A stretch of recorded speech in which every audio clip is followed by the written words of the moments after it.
Felicitations, adventurers. Welcome to season 2 of Shall We, our Wander Home actual play series.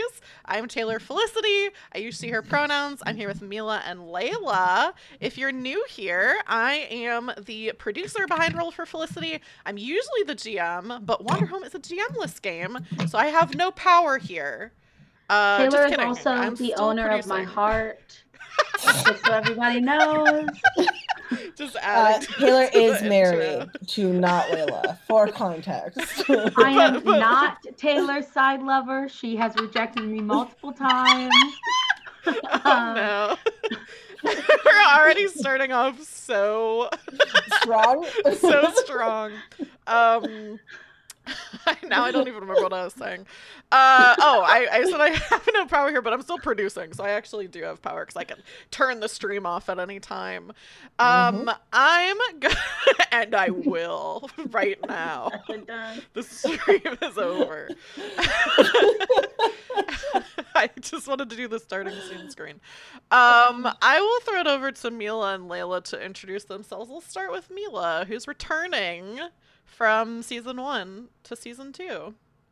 Hello, I'm Mila. I am playing Enki for the most part, who is a raven.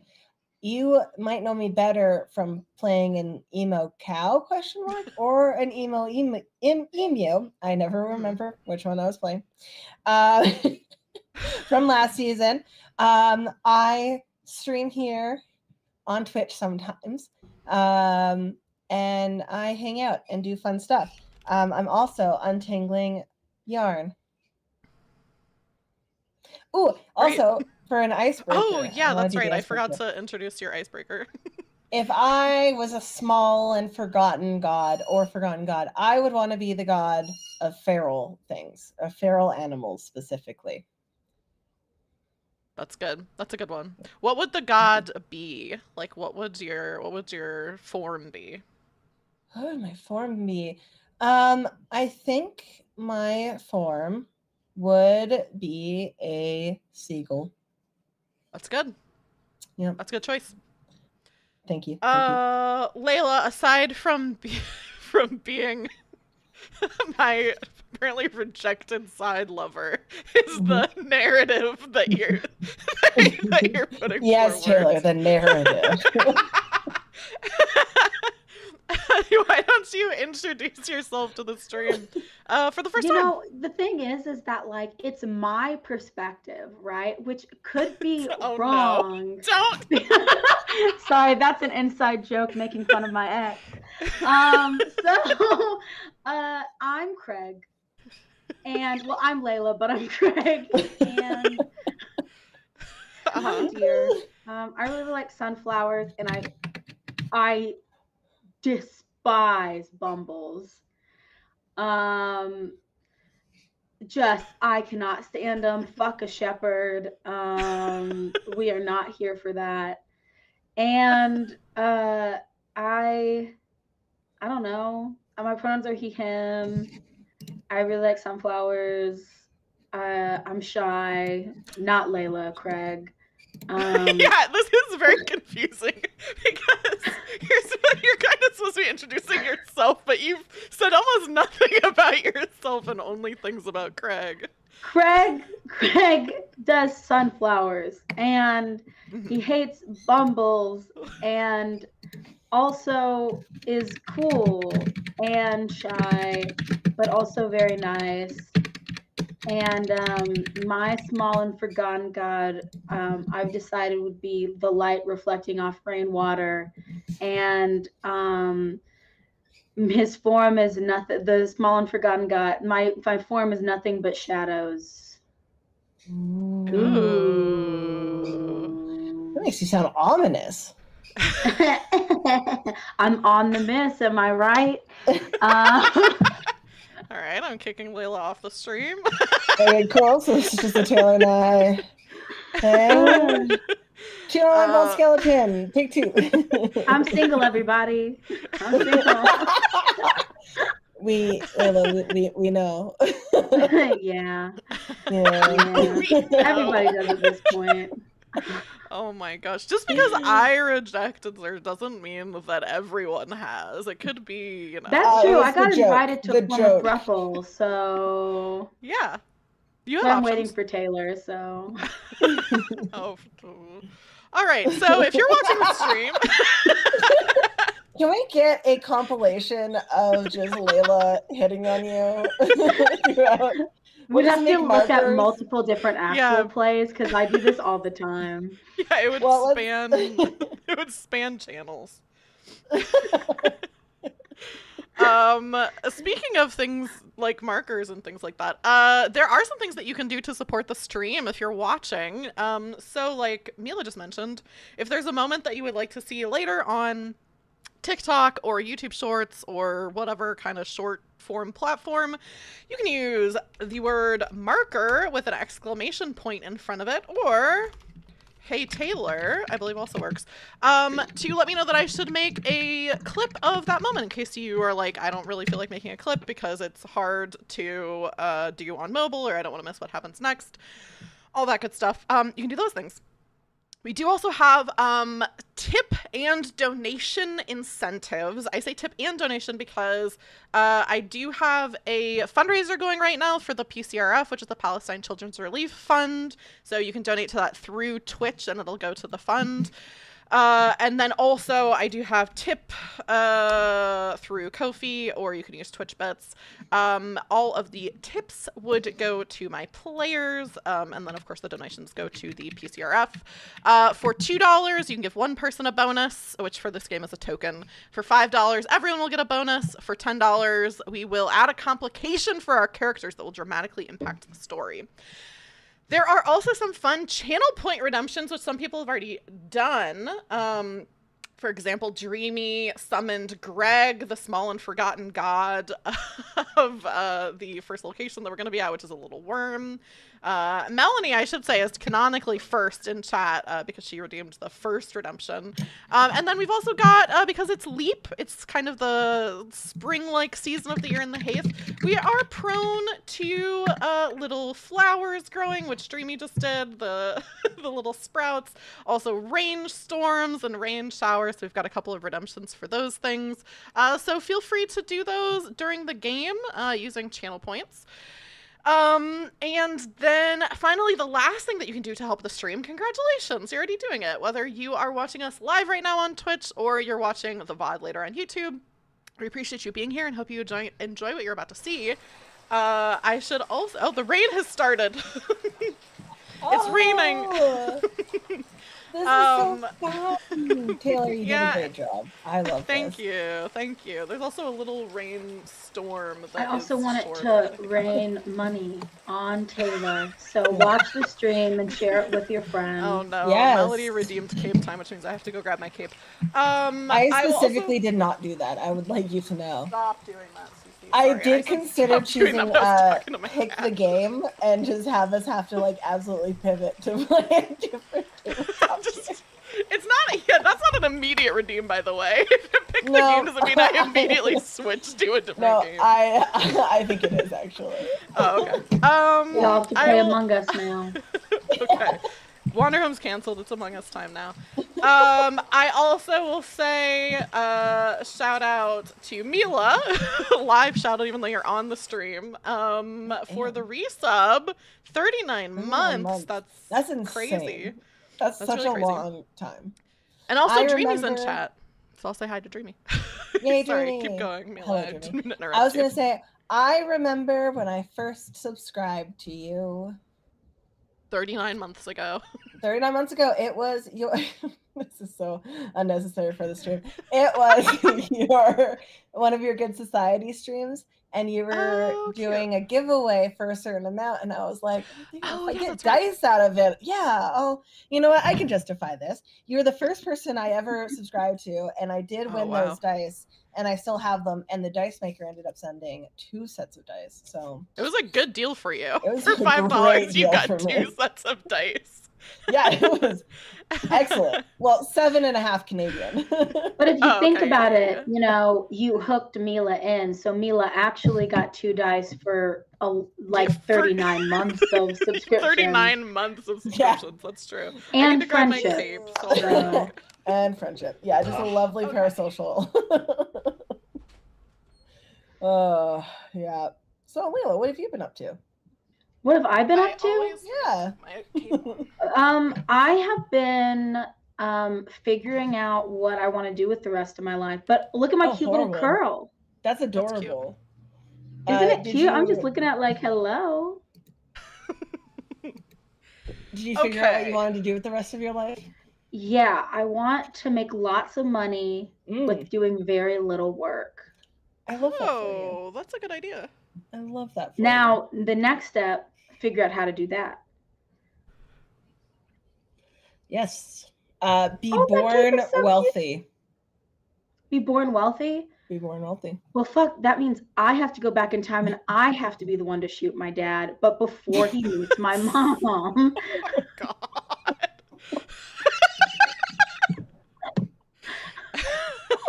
All right, break screen. We're gonna take a quick break. It's okay.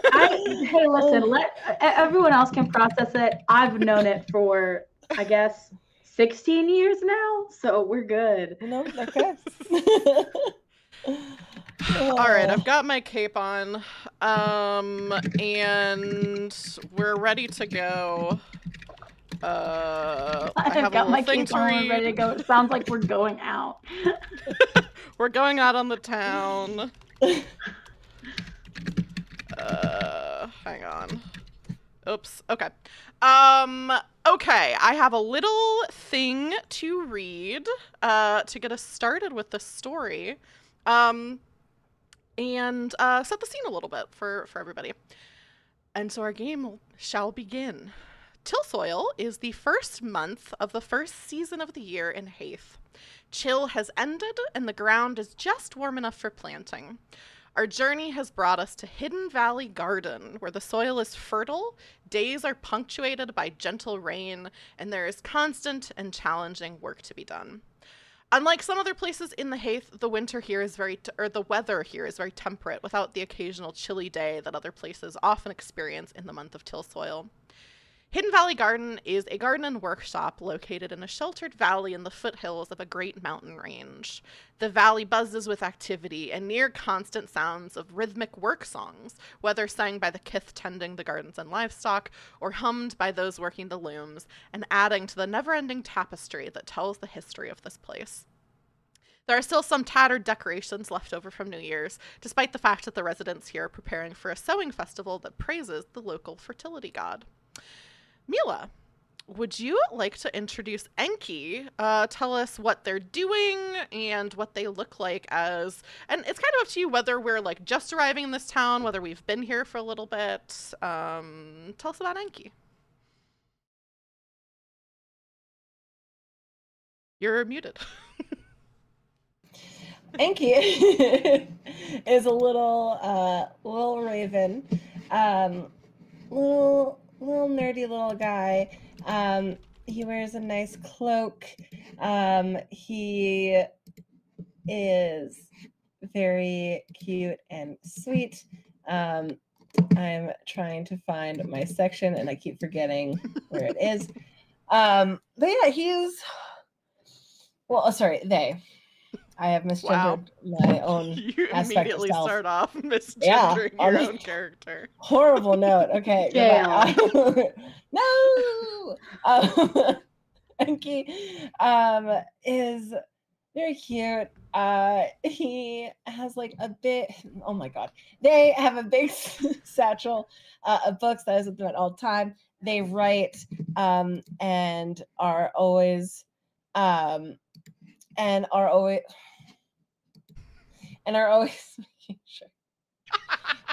making sure that they have lots of papers. So I think we've been there for like a day. I think we like kind of just arrived but aren't fully settled in yet, but have been there I think overnight, and they are writing. I think they're watching they've gone into the workshop and are writing down a lot of the weaving and kind of weaving in and out in the workshop, trying not to be underfoot or really be noticed at all, so they can take notes and draw diagrams and all that fun stuff. Yeah. Layla, would you like to introduce Craig? Tell us what he's doing and what he looks like. Craig is a deer. He's a pretty tall deer, but he hunches over a lot because he doesn't really want to be looked at. But he has pretty big horns, so that doesn't help literally at all. He wears like a little tiny cardigan, and one of the buttonholes has a little sunflower in it, like the top one does. But he never like buttons it up. It's just so he feels more covered and protected. And then he has some trousers that he like rolls up a few times because he likes to dress like a lesbian, I guess. And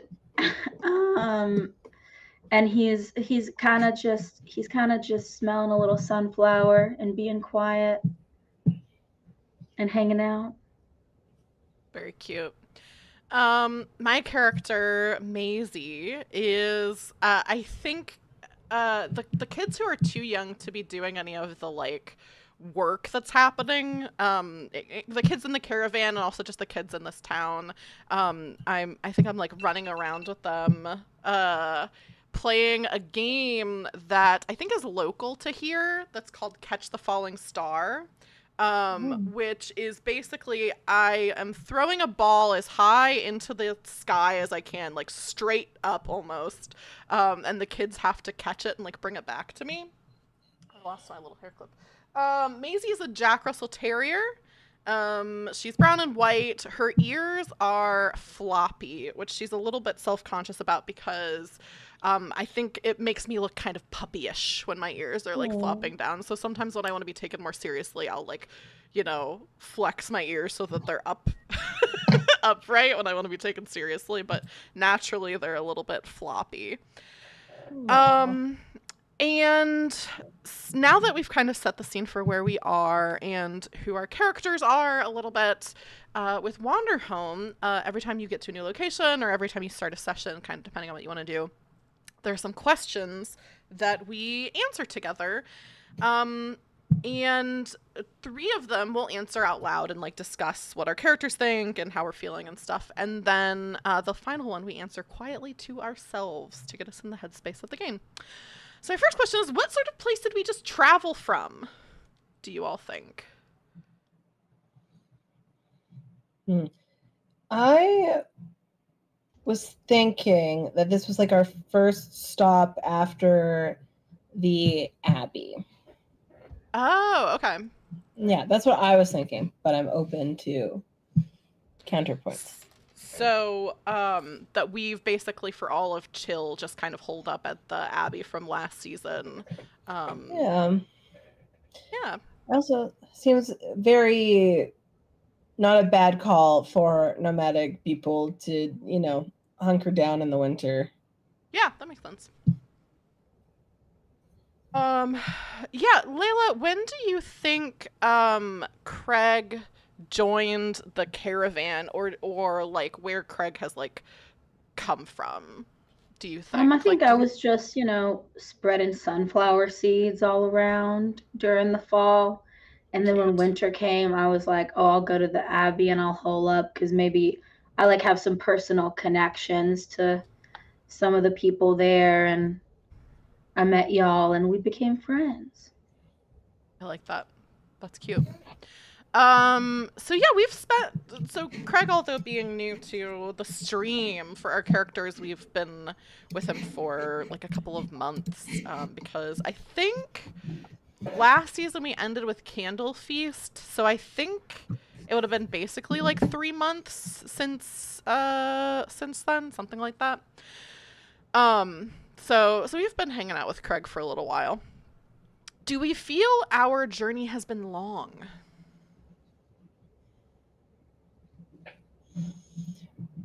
Maybe we tried to like wanderlusty after the being hunkered down for so long that we're like, oh, like let's, you know, travel, move on, go somewhere different. So I am leaning towards a yes. Yeah, they've been traveling I for a think while. so. Yeah, that's cool. That also kind of makes sense. So, Dreamy, which I forgot to say this earlier, but I should also say, Dreamy, in addition to being a great streamer that you should follow, also made this Mhm. overlay that we're using. I tweaked it a little bit to have just 3 spaces on it, but most of it, So cute. most of it she did, so it's very good. But Jamie also asked where the other 2 players are. So Melanie and Zay couldn't be here for this first stream. They both had things come up. So their characters are basically stayed back. Well, at least Melanie's character. I guess I don't know for sure about Rosemary, but Giuseppe stayed back at the Abbey for a little bit longer to help with like the spring planting, or the leap planting. So that's where he is. Rosemary, I guess, don't know. I'm assuming that she stayed back at the Abbey as well, but I guess we'll find out next session where where Rosemary is and what he's been up to. Our next question is there somewhere we hope to go?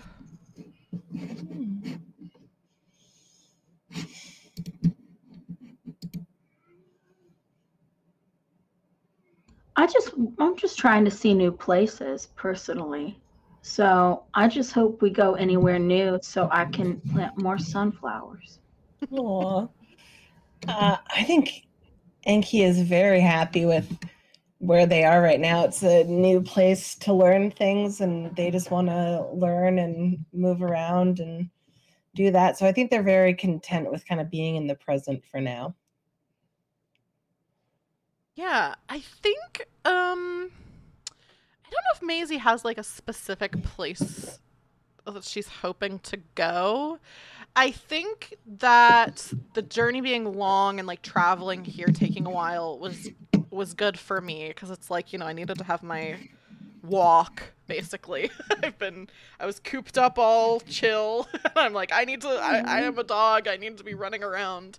So, I think maybe I'm hoping that we don't stay in this place for too long because I think being cooped up, even though it's like we're in a new place and like this is fun, I'm still like, okay, but I don't want to get stuck here for too long. I don't think Maisie thought that we were going to stay at the monastery for so long. So the whole time was like, and people kept being like, well, it's snowing, there's these storms, we really shouldn't be traveling. And Maisie was just like, I think, we could split up the caravan and like I think we could go.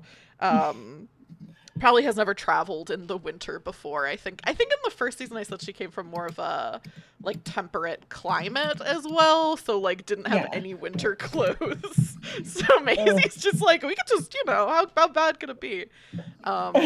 So all maybe not hoping for like flashbacks to bad winters, being like stuck somewhere.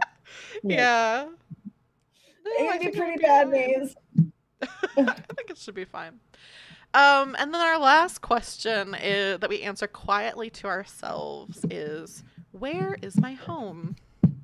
We can just think about that for a minute. Okay, everyone quiet, look contemplative, and we're just going to sit here and quiet for a minute. I'm going to have to work on for fixing people to watch us. My hair clip that keeps breaking because I had my cape on. Melanie. So, Melanie, it's your fault. It's your fault. My hair clip broke.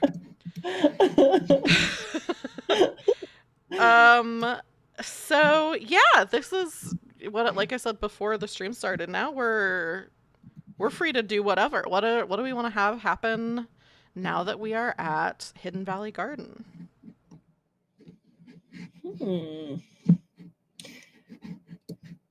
I am very interested, specifically for Enki, to be doing what they're doing. Absolutely, looking at how the weaving is going, looking at all of that, and just really like listening and learning about everything. Do you have any like kids from the village or the caravan with you? Like, are you trying to, like, is this like a field trip? Is this like a solo Enki thing? I mostly asked because you had mentioned in our session 0 that you wanted Enki to be more like a teacherly role this season. Yes. Great question. Oh, I should also say, I do have a link to our playbooks. I think this is the right thing. Yes, because we are playing some playbooks from the Wanderhome game, but also I am playing the Rebel playbook by Riley Ruffle, and Melanie, who's not here, is playing the Orchards playbook, and Mila's playing the Teacher playbook, which is from just the Wanderhome game, and Layla is playing the Green Man by Philippa Mord, who's a friend of the channel. Philippa's been on the stream before. Philippa's great. I think I'm in the garden and I'm looking at the gourds, just kind of like very curiously at how absolutely ginormous they are. Oh, yeah, I forgot about the big gourds. I'm just like, just massive. I wonder if I could get a sunflower to grow this big. It's so big. Especially because it's not, it wouldn't be in season normally for gourds to be growing and to be this big. Like, gourds usually grow more in, like, fire top. So, especially, like, what are they doing in this garden that they can, it's like the big, like, most seeds are just being planted. How are these gourds so big? It's so big and it's so soon. Did they grow it during the winter? And if so, how? And I'm just confused, but also very curious. I think as you're looking at them, we do have some kith here that we made up. So maybe Melody Cox should show up. So Craig, as you're looking at the gourds, kind of mesmerized, this big rooster comes over, and she's got like, what kind of? She's a musician. I think we decided. What kind of instrument do you think she plays?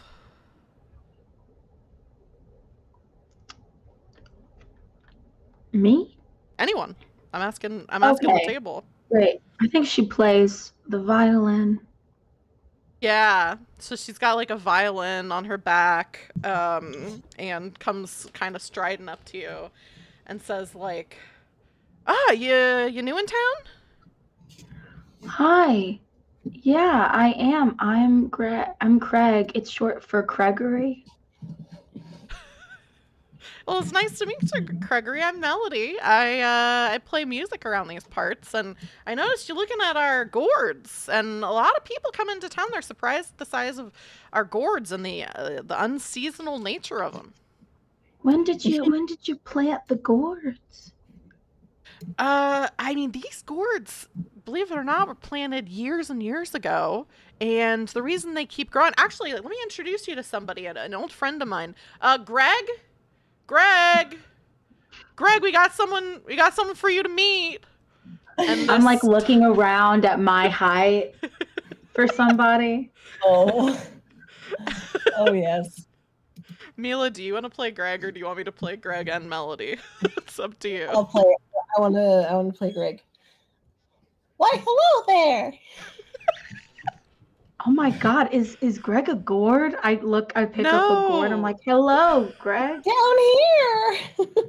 Oh, well, hi. I don't have arms, so I just wave with my head.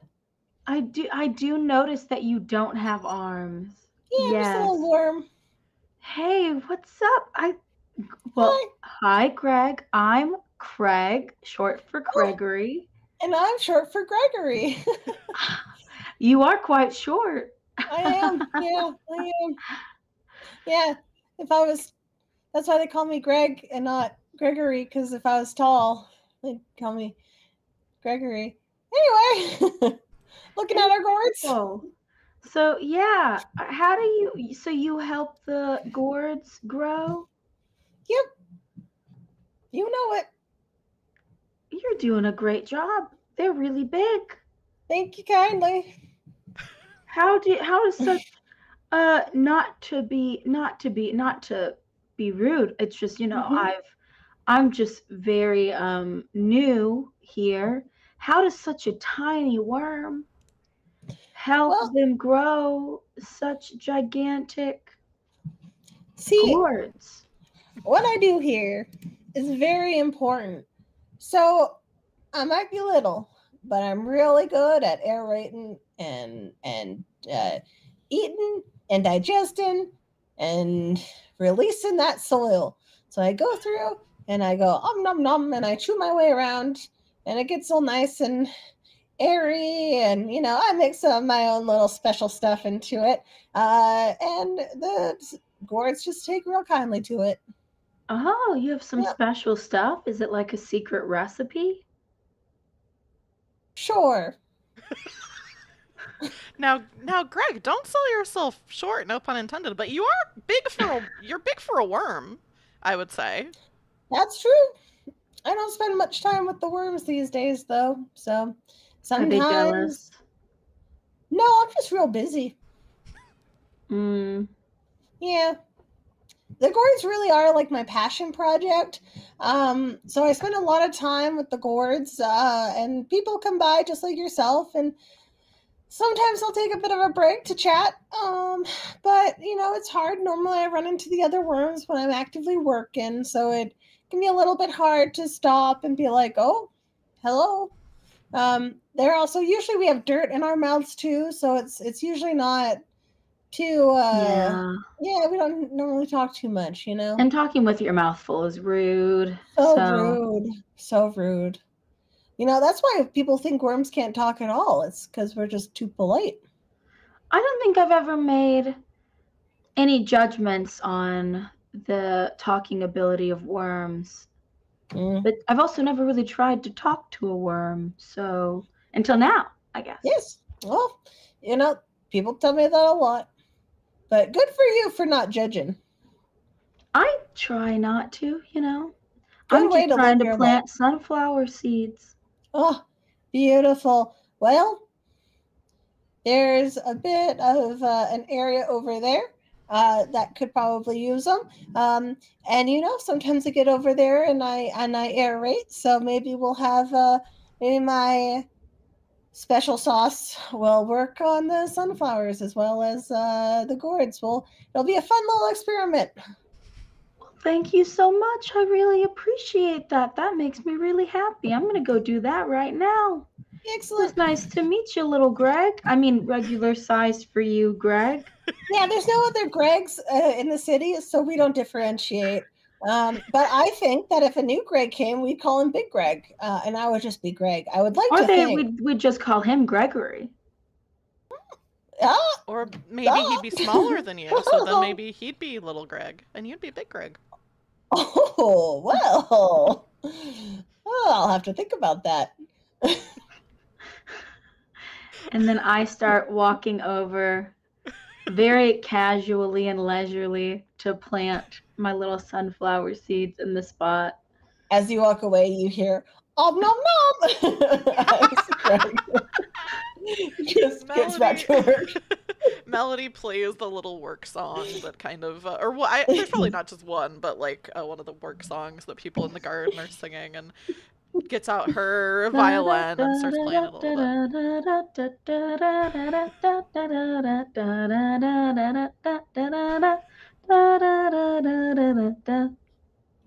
It's good to have a work song that's in an irregular tempo. Yeah.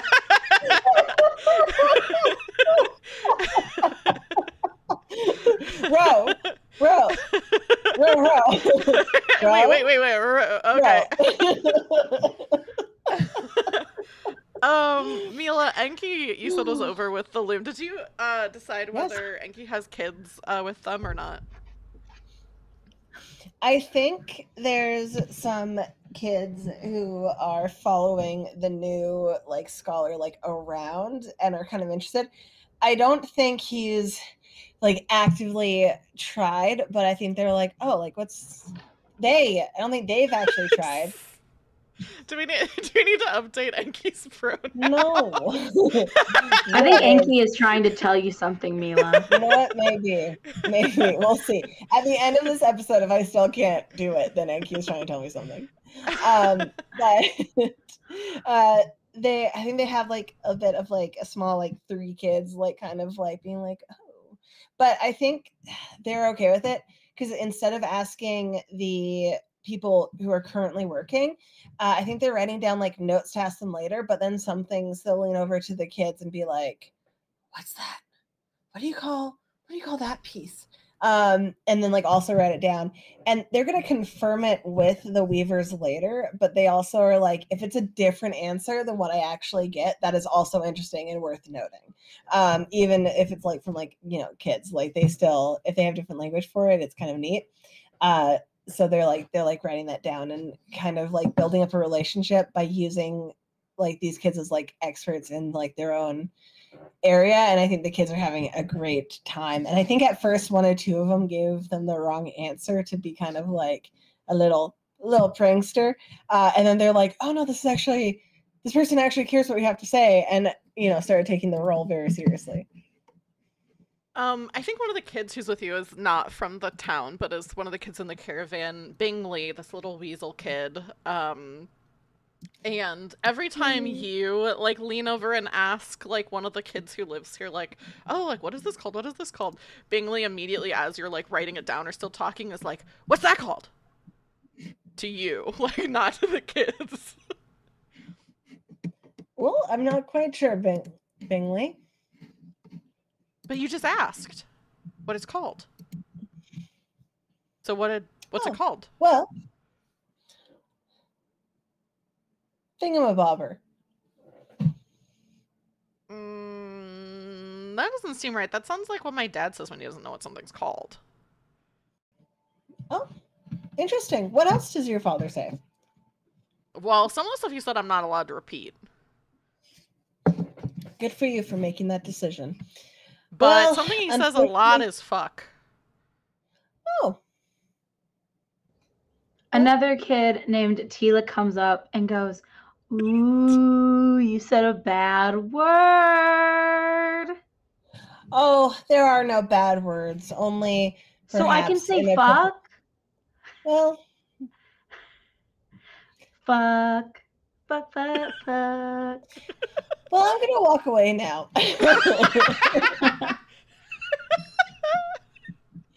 She's like, I usually have more like older kids that I teach. I don't know how to handle this. Okay. Bingley is following behind you because like she's kind of like your like main student.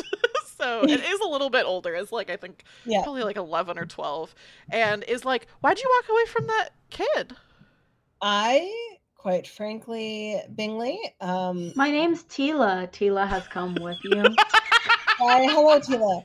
I didn't know what to say, and I'm not great in all situations, as I'm sure you have picked up on. You seem great. Why, thank you, Tila. You seem great.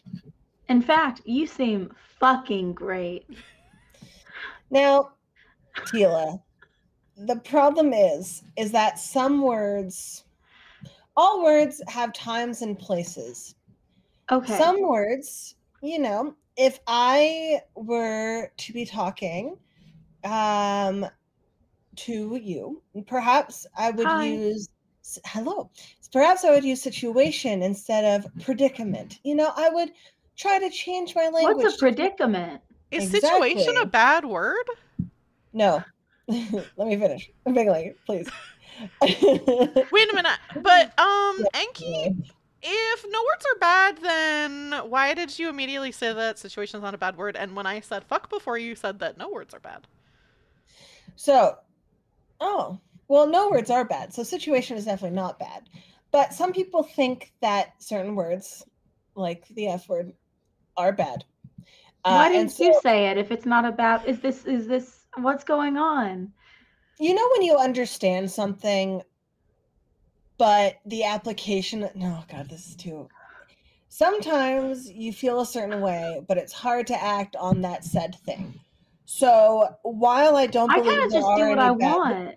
That's fair. While I don't believe there are any bad words, I do believe that it is odd to cuss and curse in front of children. You understand. Oh, so it's something that adults shouldn't use around children, but we can use it whenever we want. You shouldn't use it around adult. Well, that's not true. Okay. So if you stub your toe and really hurt yourself, Okay. using a cuss or a swear word is more appropriate for that situation. But Okay. if you were to say it like just as you did, to put it into conversation, people may be offended by that, even though it is ultimately just a word. But it was a compliment. Okay. It was, but some people get very uncomfortable when we use it. Some people haven't caught up on the fact that no words are bad words. Oh, so some people don't know as much as you. Yeah. But also, some people know different things than me. So it's appropriate to say as long as someone knows it's appropriate to say?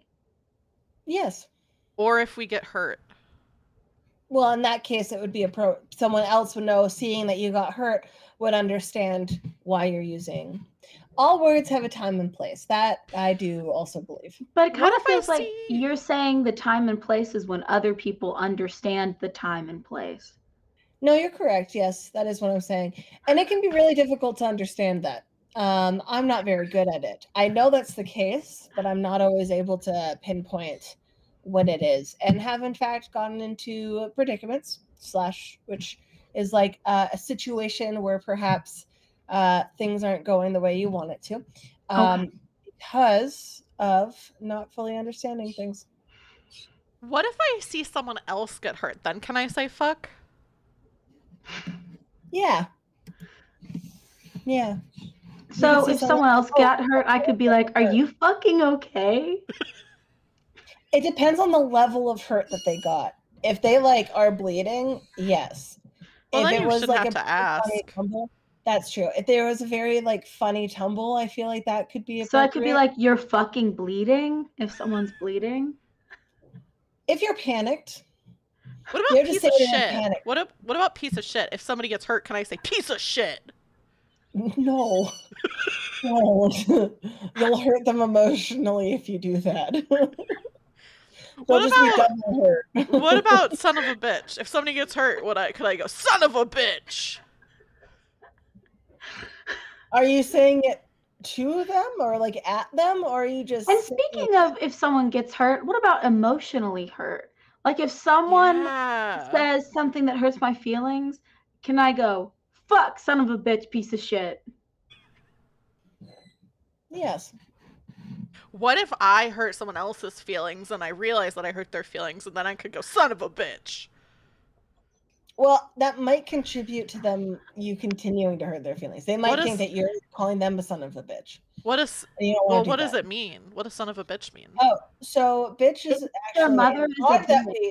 it's truly odd that we use this in this world, seeing as a bitch is a female dog. And like Maisie. obviously, like Maisie, but we say it in a mean way for some reason. I don't know how that became a term in this world. But yeah, it's also, you know what, derogatory towards dogs, and especially female dogs, in ways that we don't want to do. So we're actually there has been a big movement to not have that as a curse. Is it a that is, you know slur? what, it's just mean. It's just a mean word. It's not even a Okay, swear but word. It's just sometimes a rude- Maisie says, like, when it's like late at night and she's talking with the grown-ups and I can hear in the caravan, sometimes she says like something's bitching. That means something's really cool. Maisie can use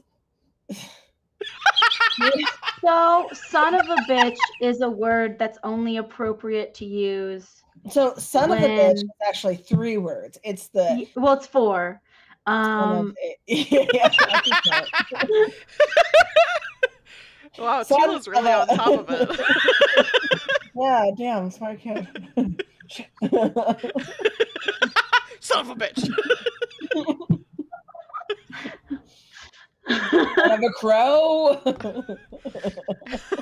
Son of a crow.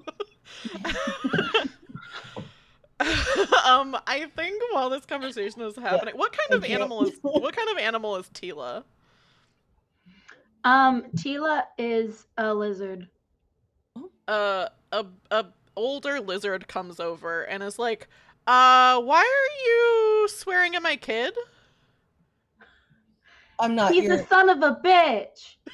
We talked about that and how it's not an appropriate who thing to say. Tila, who taught you that? And it's 4 words. It is 4 words, Okay, but so it's not appropriate to say. But you taught my kid to say it. No, your child came up to me asking when I they asked could if say I it. could say fuck, and then Mila started listening. No, I'm Where sorry. did you Wrong, Mila? wrong name. And then So Enki. what And happened is these children came up to me and started asking me about swear words. Okay, well, you're an adult. You should know not to talk to Mhm. kids about swear words.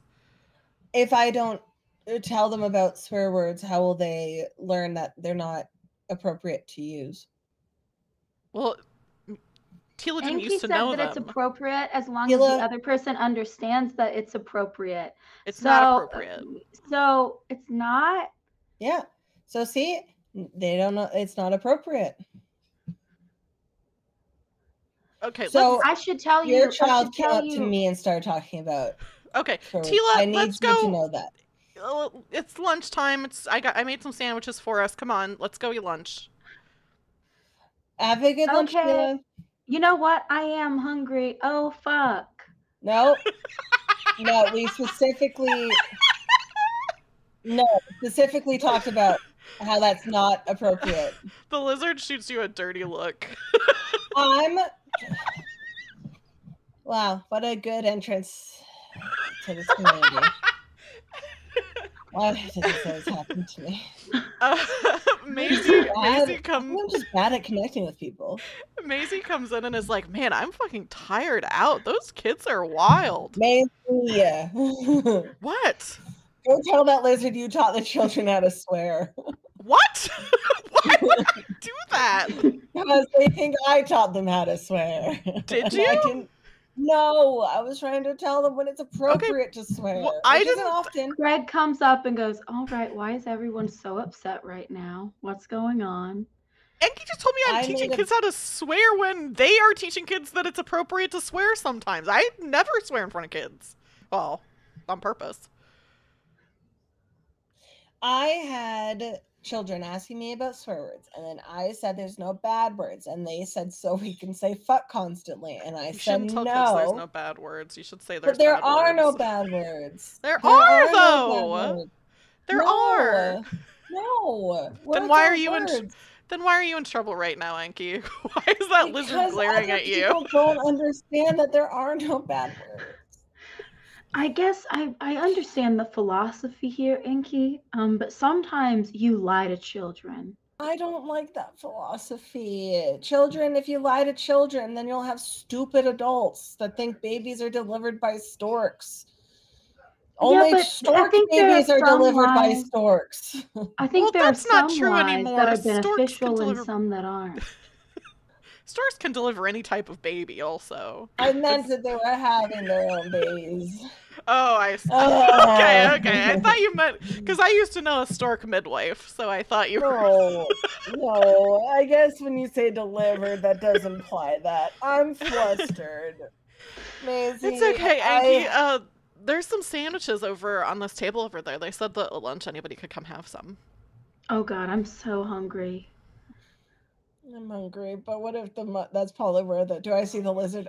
I see a lizard mother at the sandwich table, and I'm like, do you want me to get a sandwich for you? Yeah. Yes, please. Yeah. Yes, please. What kind of sandwich I think do you want?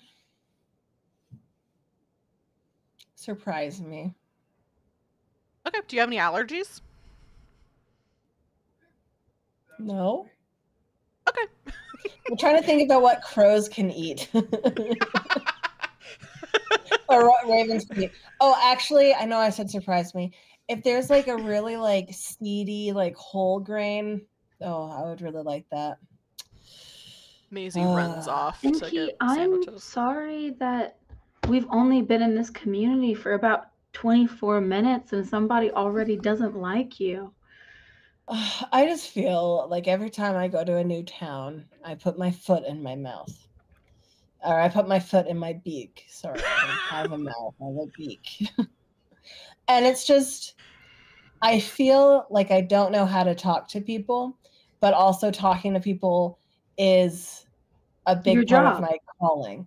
And it is frustrating. I don't want that mother lizard to think, or that parent lizard to think that I was teaching their children bad.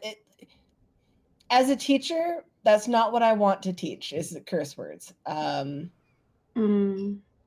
Unless, actually, I mean, I'm happy to teach, as you know, I do teach some old, less used languages, and part of the fun of it is teaching them swear words. Once they're older. So you kind of like are teaching children to swear, just not in the way. Yeah, but in languages we don't use anymore. So like, yeah, okay, cool. Yes, like Latin. I'm very specifically going through all the Latin that I know that is like not appropriate. Oh shoot, what is it? Dang it. I'm like, I know this Latin, but I wish to share gosh,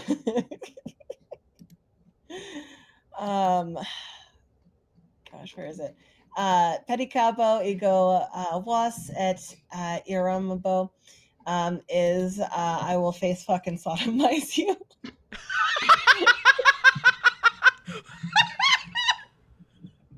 Oh my god. The poets went hard. I wish someone would say that to me. That is the first line of Catullus 16. Wow. Yeah. So anyway. There's no more romantics anymore.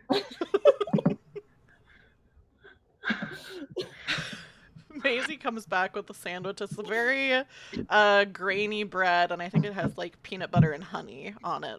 Ooh, that actually sounds really good. I look at the honey. I just sadly hold it and kind of like peck out some of the seeds and just eat some of the seeds on their own, and then I take a bite.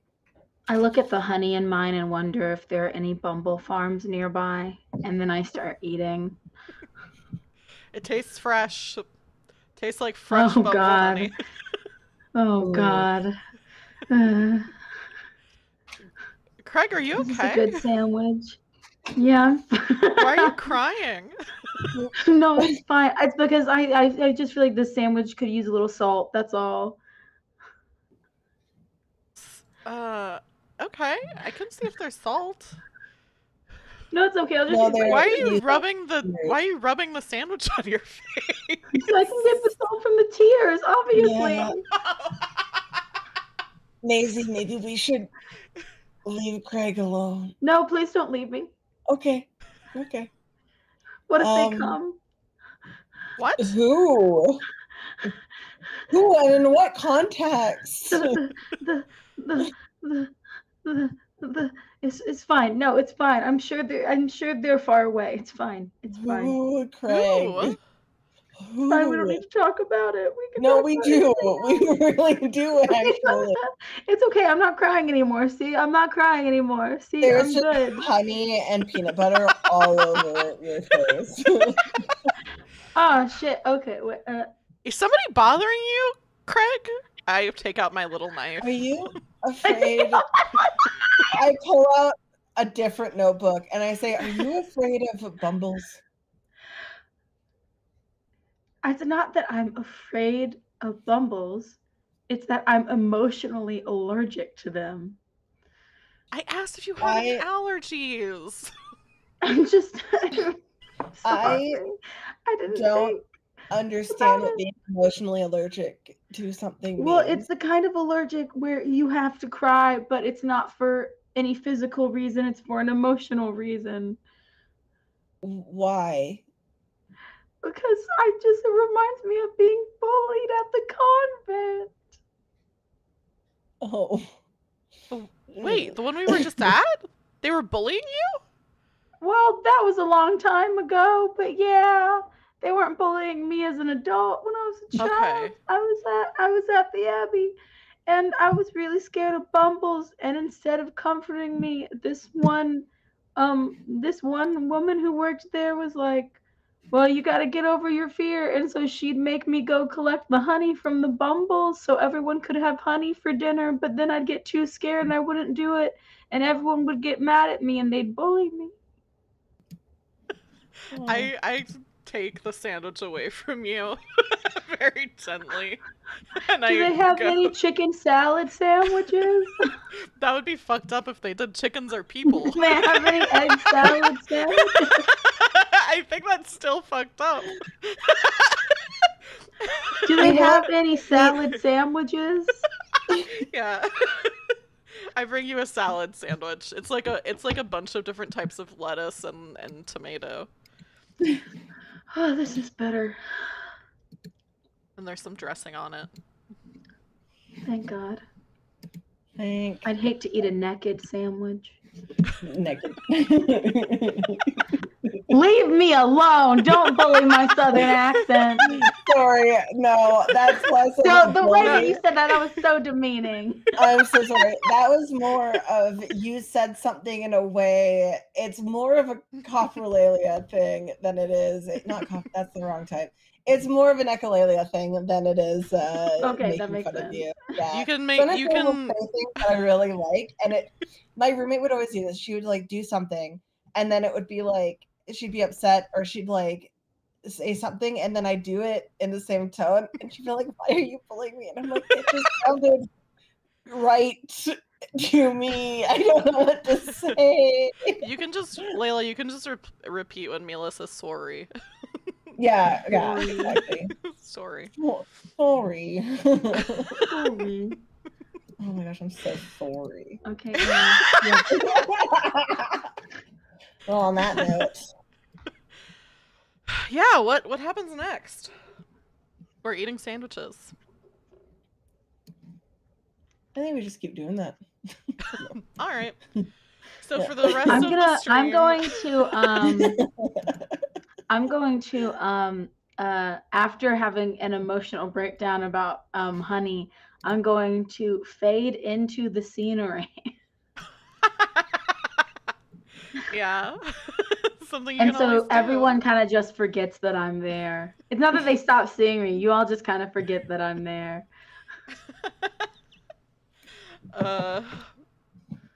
Yeah, I think I'm looking around and I'm like, well, I was playing with the kids, but I think it's time I get my hands dirty and start chipping in around here. I mean, I don't know how long we're planning to stay, but I feel like it would be nice to maybe dig around in the garden a little bit. It's wild that like so many things here are like fruiting right now. Like normally this time of year it's, just sprouts. True. It's yeah, very strange here. But I like it. I still need to go and see the giant gourds. Oh, yeah. I can show you the big gourds. Ooh, Do you think yes, that they're please. related to the fertility festival that's coming up? Because gourds like Oh, I hope so. I don't know why I said it that way. Maisie kind of like looks over, kind of sideways at Enki and is like, "Have you been spending time in the seal? What was it? The seal caravan? Yes. Have you been spending time in the seal caravan? That sounds like something Isabel would No. say. No. I'll show you the gourds. It's just cool that they have The a gourds are fertility really cool. festival. Oh, Craig, I forgot you were there. Yeah, that happens. The gourds are really cool. You guys should meet Greg. Oh. Greg. Greg? Greg. While Who's you Greg? guys are doing that, I'm gonna go try to talk to that lizard parent. Thank you. To maybe help you out a bit. This probably will not help, but I appreciate that you're trying. We can say it's I think it's a lizard mom. So she looks over as you're like She is giving walking mom over. vibes. Yeah, she like kind of is looking at you a little warily and kind of like shoos Tila away so that you don't talk to them. And it's just kind of like watching you approach, but is not like saying hi or anything. Could just tell I'm you're coming over I'm to I'm talk to her. going very slow and leisurely. She's just watching you. I wave halfway to there while I'm halfway there. She nods very curtly. Hi, I'm Craig. It's short for Gregory. Hi, I'm Meg. It's short for Margaret. That's a beautiful name. Thank you. Did you need another course. sandwich? I saw you were kind of having some trouble with the one, and like kind of takes out like a napkin and is like, "Can I?" You got a little. Oh, yeah, of course. You don't have to do that. I can. And then I just rub all of the peanut butter and honey off of my face. Thank you. Oh, that's embarrassing. Okay. I was having a bit of a moment, but that's over now. I just wanted to apologize on behalf of my friend Enki. I don't need to apologize for anything. What? Are you talking? I'm not there. I'm not there. Are you talking about the they- crow? I'm a raven. Are you? Yes. Oh, you are a Maybe. raven, yeah. You're right. Okay, You're cool. a raven. I was like, I hope I am. Well, some people can't tell the difference. So, Yeah, it's very rude, actually. Okay. I just want to apologize on behalf of Enki. Enki has a deep love of communication, education, and honesty, and sometimes doesn't know how to circumvent their passion on behalf of appropriateness. They immediately regretted having any conversation with the children at all about swear words. They were just telling me about how bad they felt about it. So, I've had a conversation with them. They've definitely learned their lesson. And I do hope your child does not start cursing in abundance. Yeah, I hope that too. That would be overwhelming and unfortunate. Yes.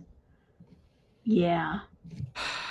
Well, I'm glad that your friend regrets it. I don't think people should talk to kids about swear words, especially if it's not their kids, but Tila's precocious, so, you know, they can be kind of a Yeah. handful. And I think also, Enki kind of sees like Enki doesn't know whether or not a child does or does not have a parent and didn't think to check doesn't think to check in with the parent about what kind of education that child, should get from the parent rather than a random teacher that wandered into the community. Oh, Enki's a teacher? Enki, I would consider Enki a teacher. Enki loves to educate, is very passionate about it. Okay. That makes and I think that's why Tila wanted to Okay. ask about it. Okay. I'm sorry. I didn't realize Enki was a teacher. I thought they were just some random person that took it upon themselves to start telling my kid about swear words. No, I think there was another child that asked Enki about swear words, and Tila overheard and was curious about the F word in particular, and Okay. was very loud and repetitive about that interest. And so Enki was like, well, it's better to try and talk to this child about this now rather than to have this child maybe go and try to communicate with someone else about it. I think Enki was trying to put out a fire, and maybe it kind of didn't go as well as it could have. Um, Okay, this is all making a little more sense. I think I understand a little bit more. Okay, well, is Enki gonna be teaching some of the kids in town? Because it would be really nice to have somebody look after him while we're, in this, busy season. The kids are kind of, going wild without having anything to do while all the rest of us are getting the gardens ready and, using the looms and all that stuff. you know, I would say Enki would probably love that, from what I know. Um, Absolutely, 100%. Yeah, we have an old school building here that we haven't had a teacher come through for a while.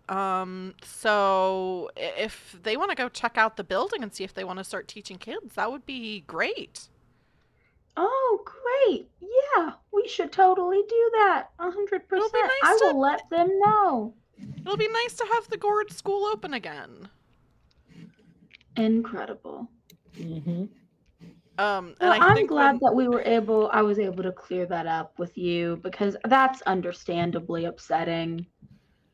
yeah, I think when she is like saying like, oh, it'd be nice, like it tells you like a little bit more and kind of points over, and like over like past the gardens there's like a gourd that is like a hollowed out gourd that's like the size of like a one room schoolhouse that's like off in the distance, and it's like, yeah, if you want Wow. to show your friend over to gourd school, I think there's some desks in there. There might be some books still Wow, around. Greg, really?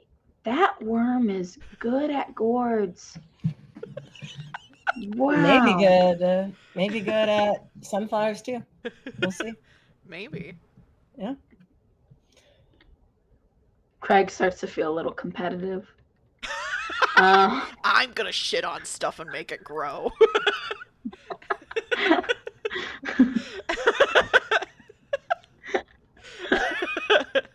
I think I should start shitting on my plants.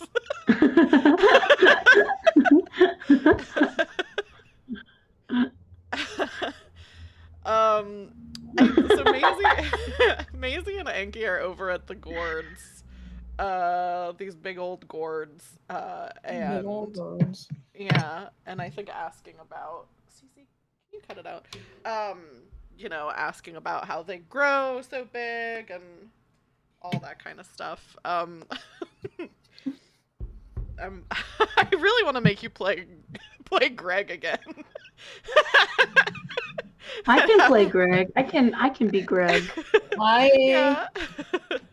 Oh, have I been? Oh, Taylor redeemed Greg.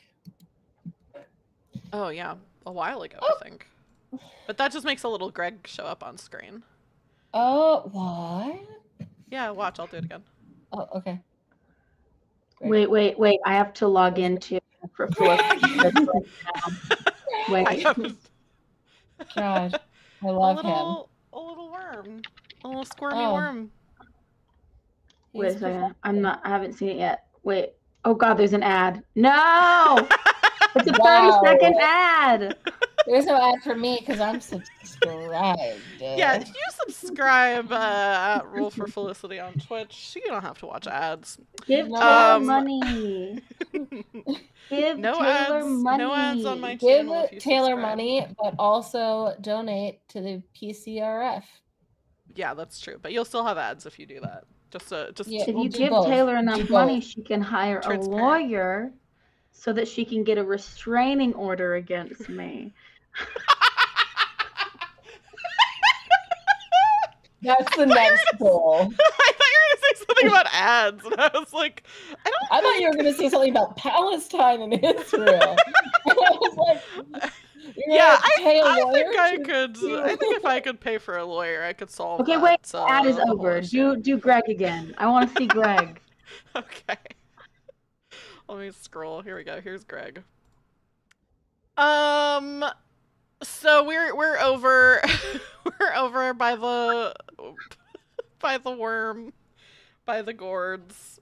And I think Maisie is kind of talking to Enki and is like, so how long do you think we'll be here in Hidden Valley Gardens?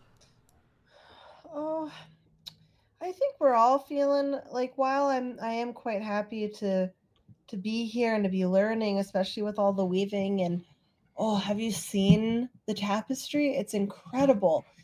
But I do think a lot of us have a bit of wanderlust after being in the abbey for so long that I suspect we won't be here for too long. Yeah, maybe like tomorrow morning, like 8, 9 Okay, a.m. well We could head out. that's too soon. That's too soon. What? I can't even look at like a third of the tapestry with just that amount of time. Okay. Well, you can And work on it on also, the road. I can't see the tapestry on the road, Maisie. You could like draw a picture of it. By 8 a.m. tomorrow? Yeah, like a sketch. Maisie, it's decades. It's just such a It's small their entire town. There's written not that much. history. There's not that much to look at here. So like we could. Well, you don't need to look at things. You can talk. You have 5 senses, Maisie. Oh my god, Enki, I'm not a kid. I know, and yet you're acting like one. So I'm giving what I am getting in terms of attitude. You just don't get it. You're so old you can barely like even creak around from place to place. See, it's this that makes me think you're a child, even when you say you are not. How come it's okay for you to call me a child and I can't call you old? I never said it wasn't okay. I just also think that if you don't want to be called a child, you shouldn't call me old. Also, you I said called you me were a being. child before I said you were called you acting. old. You were Okay, acting like a child. Then you're Oddly enough, acting old. I always act old, Maisie. So I know. you shouldn't be mad at me for saying that. I'm not mad at you for saying it. You're mad at me for implying you're being a child. I didn't imply. I straight up said that you're being a child. Okay. Yeah, you are an adult. Right. So again, it's the juxtaposition between the childish behavior and the fact that I'm looking at a full-grown adult. Okay, I'm just it's slightly nervous. confusing me. I'm a little nervous to be here for a while because, you know, I kind of lost track of things when we were on the caravan, but this is kind of like, there's somebody that kind of like lives around here that I don't really want to see. Oh? Yeah. Who's so that? The sooner Craig pops out of nowhere. Who's that? Ha! Craig. We need to put a bell on your antlers. My gosh. People have tried that, but I move so slowly it doesn't ring. That feels correct. It's just some, a relative that, kind of lives around, in the foothills around here, and I just don't really want to see him. So, so maybe first thing tomorrow morning we should head out. I think maybe, I don't want to make you uncomfortable in a place where there's a relative you don't want to see, but also I just need to make sure my sunflowers are going to bloom. So can we stay like a week? Or like a few days? So long. Just not tomorrow. We can play it by ear day by day, but I would like to say right now that 8 a.m. tomorrow, probably not correct. How long were you standing there listening that you heard me say 8 a.m. tomorrow before you finally kind of I've been here a while. Something? I said hi, but I think it was too quiet. Yes. And also I said it when I was like a foot away, and so I think it just, because I said it like this, I was like, hi. But I think, and also I'm tall, so I think that also puts more distance between things. Okay, what about 11 a.m. tomorrow? No. Maisie, that's not better. I think now that we know, is your relative also a Jack Russell? Yeah. Okay, I think a good compromise is that we know to keep an eye out for a Jack Russell that isn't you. Okay. But I think everyone else does need more than 38 hours. Okay, I guess I'll just hope he's dead. I like that attitude, Far, Maisie. far in the distance, you hear Tila go, "Son of a bitch!" My mother is never going to forgive me. Actually, I And I talked didn't to even her, do and it. she wants Oh. you to teach the children. Oh. Yeah, there's a whole gourd school. Do you see that really big gourd over there? I sure Like the do. really big one that's hollowed out? Yes. You can teach children in that. Oh. I thought those kind of schools were Interesting. like made up by that grave digger guy we met. No, there's been one-room schoolhouses. They're more popular in smaller areas that don't have that many children. But yes, they are in fact real. And fun fact, I, Mila, often teach in one. Who's Mila? Enki! Enki! Out of game. Who took over your body? Above over the table. Oh my Over the god. table. We need an exorcist. We do. If only we had an exorcist in our party. Season 3. We have to make up a new kith. I'll write a lesson plan. I will be ready in the morning. Oh, incredible. I guess that's cool. We should also probably let the people know that there's going to be classes in the morning. Oh, yes, absolutely. Absolutely. I can run around and let the kids know. I was already playing with them earlier. We should also probably find out if they have any parents and also let their parents know. They can tell their parents. Okay. Wait, Maisie, before you go off. I know what I can do. Oh. I can write a pamphlet. Oh, Maisie, you're so good at pamphlets. I immediately just like one of the gourds is big enough that I can write on it like a table. So I take Education now is like the wind. It flows and it spreads. Can I use that? Yeah, of course. I start writing it down. Words and sentences, they do not have an owner. They are meant for all of us. Oh, can I use that? You can use anything I say for whatever you want. Oh my gosh. I write down words and sentences don't have an... like I write down word for word what you said on the pamphlet. And then I sign my name at the bottom. It's just the two things I said. No information about when it is. I draw a kind of sloppy looking drawing of the gourd, and I just write 9 a.m. and point at like an arrow pointing at the gourd. Maisie, now before you go off and distribute that, I do have a request. Okay. Would you be willing to also teach with me? Now, the reason why I ask is you're very clever, and you are also very active, and very... The children need to move. They can't just sit in the classroom and learn. That is not an enjoyable experience for anyone. I would like it if you could perhaps do some phys ed, maybe keep them run around, just be active and move them around. And you are so good at that, and they already know you, and I think that would just be absolutely lovely. I know the perfect game we can play that's educational and active, so I can do that tomorrow.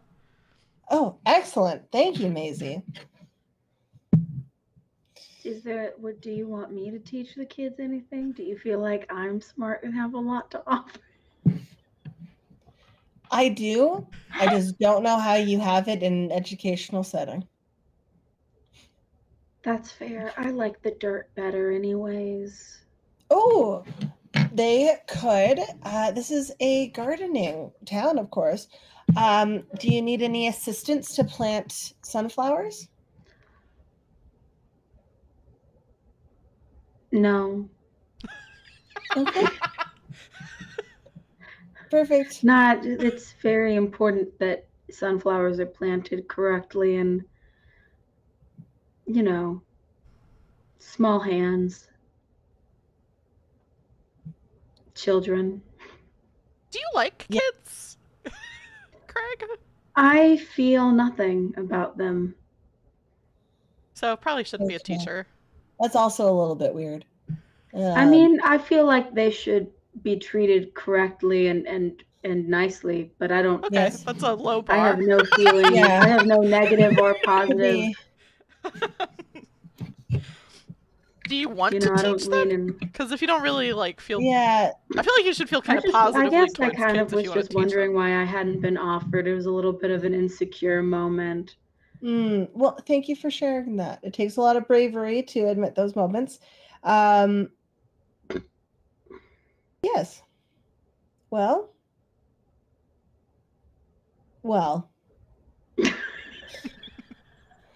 Thank you, Craig. Goodbye.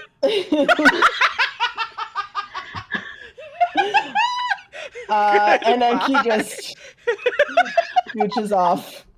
Maisie, I have a question. Yeah. Do you think have you met Melody Cock? Oh yeah. When we were over with the gourds, yeah, she was singing a song about them. Oh, incredible. Do you know if there's anyone else who's like in charge here at the garden or I don't know if she's in charge of the garden. I think she's just friendly. Okay, I guess I'll just go talk to her then, maybe ask her if she knows who's in charge or something. Why? Do you wanna?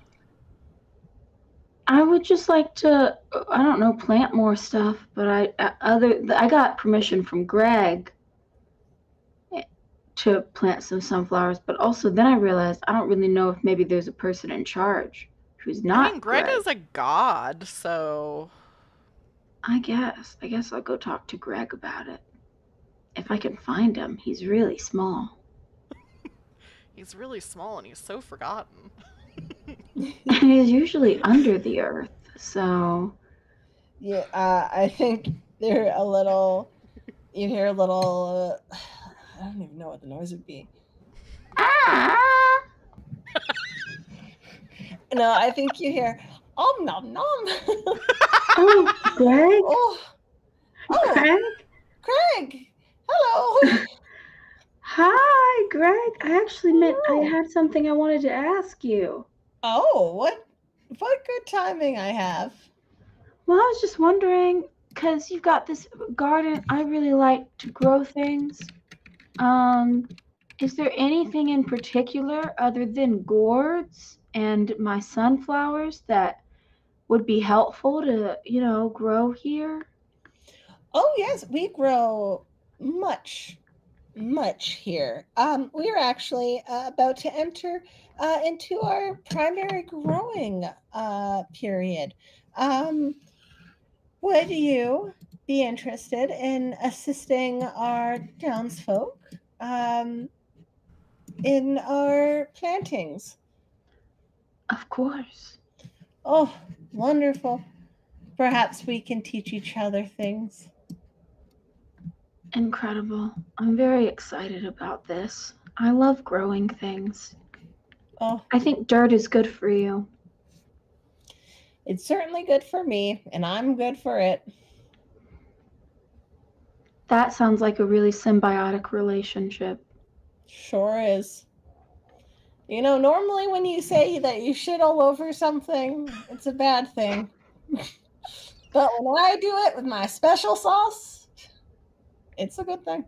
Oh, that's what your special sauce is? It's your shit? It's my shit. That makes a lot of sense. Mm-hmm.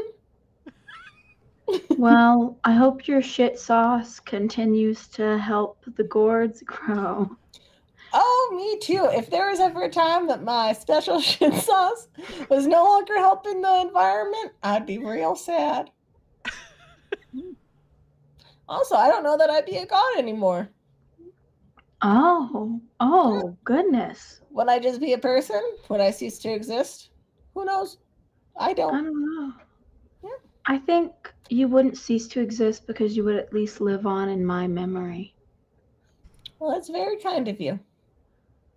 But I unfortunately, don't know if that's practically, we don't comforting. know. I mean, it's very, very nice and it is comforting, but I also, these giant existential questions are really, there's a reason why we have the philosophers to think about them. We'll never really know until it actually happens. And, nothing can live forever. So at one point, we will find out the answer. And maybe you all will. Maybe one day I'll just no longer be here. Who knows? Not I. Not you. Not for sure.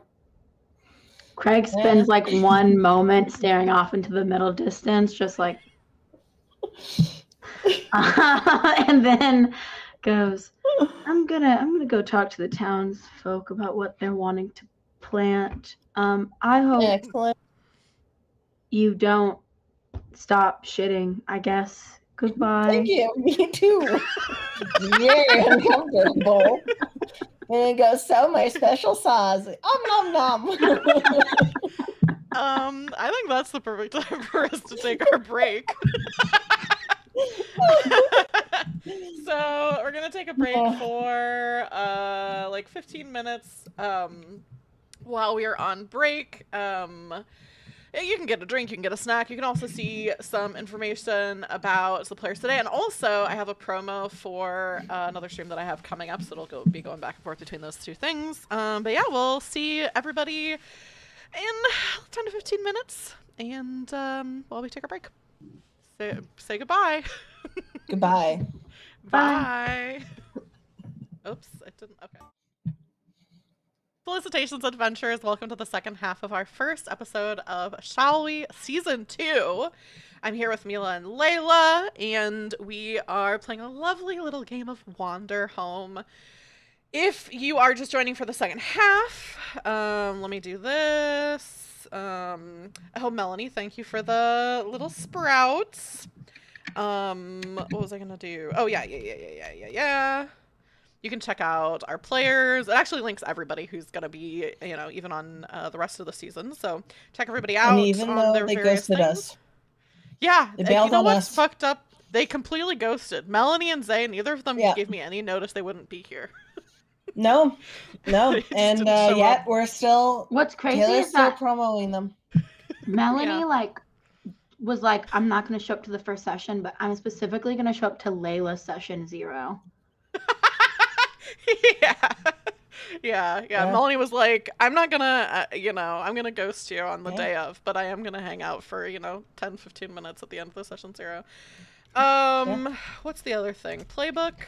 I also have a link to the different playbooks that we're playing. Oops, that's the wrong command. There we go. So if you want to check out more about our characters, you can get them and buy them for yourself. So, in the second half, we left off with, Enki had been offered a job at Gourd School, which was very reminiscent of Apple School, which was a made-up thing in season 1 that a gravedigger said that his son was at, but really his son was unemployed. But maybe Apple School's real, and maybe Gourd School's real. Gourd School is real. Gourd School is real. We're making it real. Yeah, it is real. And then Craig was wanting to plant some things in the garden and talked to Greg, the small and forgotten god of this place, who's a worm, a tiny shiny worm. And yeah, so Layla, I'll ask you, did you have any other stuff that you wanted to do in town today as Craig, or do you want to just go to the next day when school starts? I think I wanted to talk to some of the townspeople about what kind of stuff that they are planning to plant, so I can be adequately prepared. Yeah. Who do you think we can make up a new kith that you come talk to? There's also June July, who works in the workshop Let's break open some June July interactions. Cool. Mila, do you want to play June July or do you want me to play June July? I can play June July. Nice. Also, what May, June, July, August. Who knows? I wish August was an actual thing. That really sounds like you're asking if June July is going to become a trans man. Yeah. Maybe I am. May, July, August. May, June, July. Just August is just such a common trans man. No. May, June, July, August. What does June, July look like? What are they doing in the workshop? June, July is a beautiful butterfly. That's June, July. I'm so sorry, but June, July is not a butterfly. Beaver. Yeah, June, July is a beaver. Oh shoot! This is one of the people we made up before. Yeah, it sure is. I hate Actually, I wasn't even there, so if anyone was going to make that mistake, it should have been me. Well, also, butterflies are livestock in this I realized setting. that after I said it. I forgot that we decided, and then I forgot it was livestock. Yeah, Weaver Beaver. I'm just going to go talk to this animal real quick. I mean, this big livestock bug real quick. Yeah, this big butterfly. Forget about something really important. Oh yeah, you forgot about something really. Here they are. I'm just Mila, you're so good at this game. Holy fuck! I'm sorry, I'm a Mila. method actor. I shouldn't have corrected It's so good. I love that Layla, who wasn't there when we made up the character, also was like, "That's not true." I was gonna wait until Taylor started saying something because I was like, I don't want to step on Taylor's toes. Maybe this is like the vibe of the table. Everyone can tell me no. Yeah, Melanie. Also, the reason why it's Mila. Look at how cute you are. That's true. The main reason why I said it is because we had the Weaver Beaver and the Lady Cock, so that was it's important that the character is a beaver. We have for infantile reasons. Lady Cock. We have Lady Cock. We have met Lady Cock. Weaver Lady Cock. No. But yeah, metaphorically, they're a beautiful butterfly inside the body of a beaver. Actually, they just give the vibe of just this like incredible. Anyway, so they're a beaver, and oh, I got their pronouns right by accident. I have to describe to you all what I just saw, which is we have this shared play space that's in Canva, and so I just saw Mila on camera just stop for a second, and then I saw their cursor appear right over June July in the Canva. So I knew exactly what they were doing, which is just, maybe I should check some information about this character that I'm playing. I should have said no, Taylor. You play Weaver Beaver. No, I want you to play June July now. I'm too committed to say no now. I should have said no. If I knew now. You've already made all the mistakes you can make at this point. I don't think that's true. There's absolutely more mistakes I can make. I know this. So I accidentally got their pronouns correct. Yeah, that's not a mistake. Yeah. That's good. And they are very focused on their weaving, for they must maintain being known as the Weaver Beaver. I think that as they weave, they have a like very pretty like shawl that they kind of have like arms for, so it stays like out of their way, but just for like that extra like warmth. And it's like this pretty like shimmery color that they made themselves, and they're just there and they're weaving away, passing the shuttle back and forth, and they're very like if you were there earlier, you would have seen, or maybe you were there earlier, you would have seen them. I forget what the actual word is, but when they put all the strings up in their loom, they are so efficient at it that you're like, oh, like this looks so easy. Like this looks like something I could do. But it's actually just that they've been doing it for so long that they make it very much look easy. And they are just very like, it is very much all their focus is going into, and you can kind of tell just by like looking at them that like people will say things and they won't like look over, and they're very focused on their craft.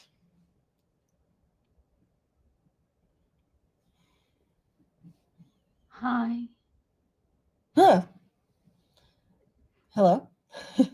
Hi, I'm Craig, short for Gregory. Hello. Do you prefer Craig or Gregory? I prefer Craig. Okay. Hello there, Craig. That's who I am. Okay. Why do you tell people that your name's actually Gregory? Well, I say that it's Craig, short for Gregory. You could just My say name Craig. is Craig, short for Gregory. But I just think Sorry, people should know that. Your first, middle, and last name, Craig, short for Gregory? I think I'm going to go talk to somebody else now. No. I'm so sorry. I'm so sorry. How can I help you, Craig? I just wanted to talk to someone about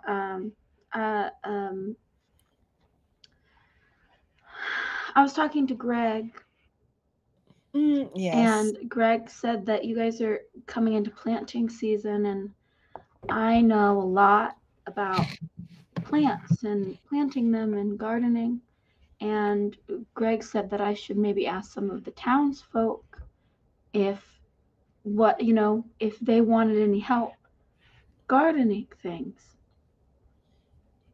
and planting things.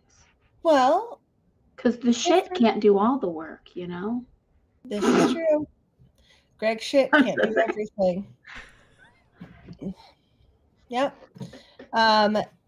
Well, we often work all together, but sometimes groups do form and sometimes groups focus on different things that are useful for them. So we usually have a bit of like, I wouldn't say it's a quadrant because we work and we plant things that go very well together. So sometimes you'll be planting something that you focus on besides something that some of the other people focus on. But we tend to plant things like cotton or linen, things that let us continue working on this. We also plant some amazing fruits and even nuts that will actually turn into different dyes as we do the whole part. We do the spinning, we do the dyeing, we do the weaving, we do all of it.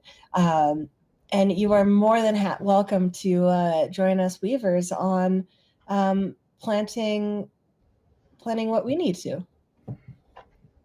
That sounds lovely. I'd love to do that. Oh, amazing. More hands are always wonderful. Never unappreciated. I mostly have hooves, but they work in the same way. That's true. And I mean, I have hands, but they're little. What is okay? Now what I'm is thinking. Yeah, what is Craig wiggling? Sorry. Okay, sorry. I'm googling something right now. Okay. You said that like I know you were just explaining, but it sounded like you were like, said that don't like bother you're telling me. us to shut up. Oh, sorry. Hang on 1 second. I'm googling something. I'm trying to find. Have you guys seen Adventure Time? Oh yes, yes, I've seen some I know what you're talking about. I know exactly what you're talking about. I know exactly what you're talking about. Come on. Take off my Oh my gosh! I thought it was a horse, and it's not even a horse. It's the deer. Yeah. Mm-hmm. It's Greg. Okay, your mic got really distorted for a second, but I think it's back again. It sounded like you were under the ocean. Under the sea. Oh no. Under I think the it's fine sea. now. Darling, it's better down where it's better. Is that what Craig does? We're gonna Does Craig have hoof-shaped gloves that they take off and then have hands underneath? This sounds like a lesbian song. Anyways. Any waves? Oh. Sorry. Okay. I'm abusing my mod privilege to make everyone go and watch. Oh. I don't think that's abusing it. I think that's the proper use of the mod privilege. Everyone, click on this link in chat right now. It's not suspicious, I swear. It won't give me information. Yeah, it's not suspicious. That's why I'm doing this. Me and my DM have taken to doing this at each other. We don't remember why. Yeah. Yeah, I think they have like the weavers have like a shed that they keep a lot of their stuff in, like seeds and stuff, and have probably started, I don't know if they need to do this, but like anything that they think they might need to like propagate already, they've like planted and it's like ready to go, and they have like their seeds and everything. And I wonder if there's like a meeting that the townsfolk have where they're like, okay, like this is what we want to grow, and then okay, well, like we want to grow this and it works really well with your plants, so maybe we like plant those beside each other. And so there's a bit of like a map of like kind of like where we're going to plant different stuff. And June July shows Craig and points to it with their little beaver hands and is like, this is what I imagine a beaver looks like.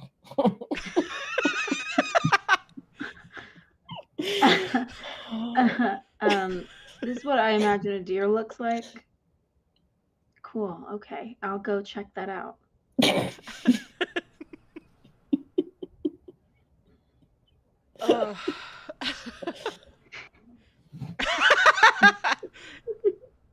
Just two little horns.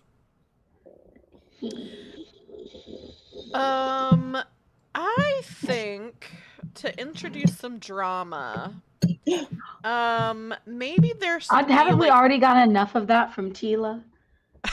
We need more. We need more drama. I want to say tequila after every time you say Tila. Tequila. Yeah. Da, da, da, da, da. One of the things Hidden Valley Garden can always do is threaten the health and vitality of the abundance. So I think maybe there's a note on the the overall garden plan. And maybe even like I know you already said there was like kind of a like laid out kind of map thing. I think maybe there's also like a little area in the workshop that has like books about planting things, like almost like a little like library, but it's like all pretty much agricultural. And then there's also like people can leave notes for each other about like, oh, I've been tending to like this area, and like there's like a log book basically that's like keeping track of different things.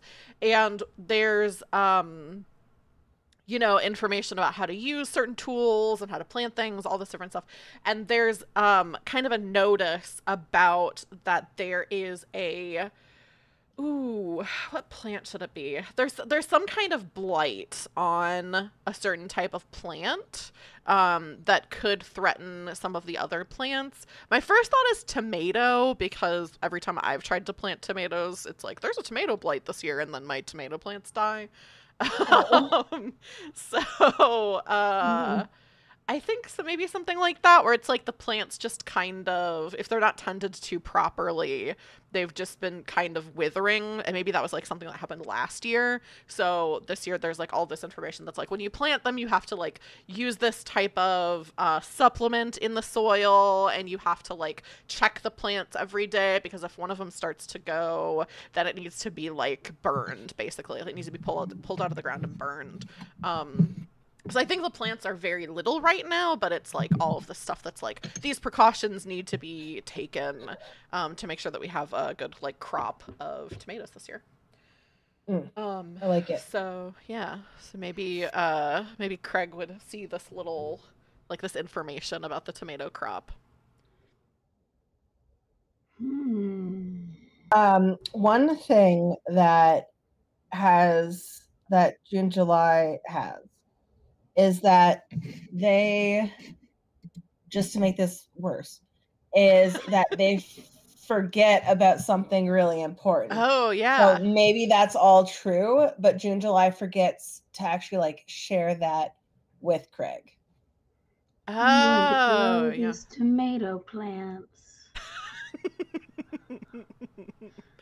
Yeah, so maybe then instead of Craig seeing all this information about like the tomato plants have to be taken care of this very special way, June July is just like, oh yeah, you could tend to the tomato plants, and like then there's like the dramatic irony of like we see all of these things about like the tomato plants have to be planted with like this special like soil, and they have to be like Yeah. tended to in this certain way, and Craig doesn't see it or doesn't know about it.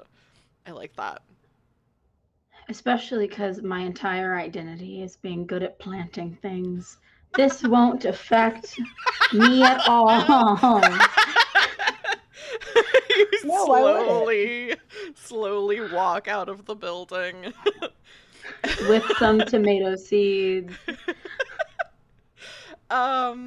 And I think then we hear like the scene kind of like fades to like a dawn, like you know, the view of Hidden Valley Garden. There's the rooster crow of Melody Cock, who crows and wakes everyone up and begins playing a little happy working song, as people get up and start tending to their tasks. And I think Maisie starts off in the garden. So like gets up like at the crack of dawn with everybody else and like is like, "Oh, well, I don't have to go over to Gourd school until later. So I can like, you know, work in the gardens and stuff like that for a while, cuz I don't have any like Maisie's like, I already know what my I know what my lesson plan's gonna be, so I don't have to work on that at all, but does not communicate that to Enki. So just Maisie just is not at school when school starts. I feel like Enki knows Maisie well enough that Enki isn't too concerned about it. It's kind of like, you know what? When Maisie arrives, and I have things to teach until then. And it's also kind of like if she doesn't arrive, then that's a different discussion that we can have. And so Enki's just very much like, I'm going to trust my friend, and just starts teaching. I think the first thing that I am going to teach is, I think I'm going to teach about like household magic. And I think the first thing that we're going to do is like through chores. So like it is like labor, but making it more fun. So like I think because of the disuse of the schoolhouse, it's pretty dusty and like, you know, there's dirt on the ground and it's just not looking very nice. So I think I'm going to get their help to move the desks out of the way, and then I'm going to say, okay, mop races. Now, this is very important. Have you all competed in a mop race before? I think the kids are like, no. I'm like, okay, vitally important. We must have a mop race. What happens is that for a mop race, it's not just about how fast you are. You must also make sure that your lane perfectly clean. If you are the last one to finish, but your lane is spick and span and there's not a touch of dust and everyone else has missed a spot, that last person wins. And it's very important. We need both speed and accuracy for this. Can I trust you all to do your best Excellent. Now, here are your mops. He hands out, they hand out mops, and okay, get in line. Okay, 3, 2, go. And just I think Bingley is in class, and even though like is not a school child of like the town, but like is in the caravan. I think some of the caravan kids are here, and is going very slowly but very meticulously in her lane. Excellent job, Bingley. And I think I'm gonna have Bingley do one of their moves, which is reveal that a plan they've had in motion has paid off. And Enki, is Enki like? I'm assuming inspecting the lanes afterwards to like judge which kid has won. Is that accurate? Yes. Yeah. The other Bingley's is They by have far the claws on their- cleanest. Yeah, the They other have little claws on their feet so they don't like ruin what they've done. Yeah. The cleanest by far is Bingley's lane. And in fact, you might notice that some of the other lanes look like they have had dirt sprinkled on them after, like after they've been cleaned. There's dirt. Tila pops up. Tila's like, there's dirt on my lane. You should have There's cleaned some better, dirt. Tila. You were going too fast. But I really tried my best. I don't understand. Well, your best just wasn't good enough, Tila. Fuck. Tila, school is not an appropriate space for that word. Yeah, Tila, school is not an appropriate place for that word. Bingley, stop talking to me like that. Bingley, please remember that I am in fact the teacher and I am able to handle these situations on my own. When and if I need your help, I will let you know. Now, it does appear that Bingley appears to have the cleanest spot, and we will be talking about that after Bingley. But we have actually all won. Because Bingley, having been the most meticulous, I trust to clean up these dirty spots for the rest of the students. Because I can trust you to do your best cleaning and to make sure dirt doesn't end up in spots that it's not supposed to. Thank you, Bingley, for being so kind and cleaning. Now, we are all lucky because if you look, our classroom is so much nicer for it. Yes, Bingley. Well, I just feel like I'm being punished for winning when I thought I was going to have a prize for winning. Now, I will say it is very interesting how the dirt is sticking onto the wet floor, which does imply that it was put on the floor after the floor was wet. So, yes. Are you accusing me of something? Yes. Tila goes, ooh, drama. And the rest of the kids all go, ooh, drama. Yes, Bingley. Teacher Enki, when we've been on the caravan before and you've given classes, you've always said that we should take people with good faith and we should assume that they're always trying their best. And I don't feel like you're taking me with good faith and assuming that I'm trying my best right now. Trying your best to cheat. Oh, no. Tila, no. I have this, Tila. Thank you very much. Tila. Now, Tila, you're a son of a bitch. Bingley, we've talked about this. That is not an appropriate word to use. I said. No, Tila. You're a meanie. You're a meanie. Okay, Tila, please go have a seat at your desk. Oh my god. I said that they were a son of a ditch, which is fine to say. No, you did not, and I don't appreciate you lying to me. Now, Bingley, I value you deeply as a student, but it is also very suspicious that when I think about it in a very logical way, all the other lanes have dirt almost in a straight line, like someone just kind of threw it, and yours does not, which is suspicious. And I would also appreciate if you turned out your pockets, actually. Yes, Bingley. If I turn on my pockets, there's gonna be dirt everywhere. And also, can we just forget that this ever happened, and then I'll just clean up the dirt, but also get a prize. Bingley, I think that sounds excellent. They go and start cleaning up the dirt. Excellent, Bingley. I pull out a little butterscotch and I give it to Bingley. And then I pull out more butterscotches and I give it to everyone. And I say, you are all winners because you have contributed to our community of school. As I walk past, I give Bingley a second one.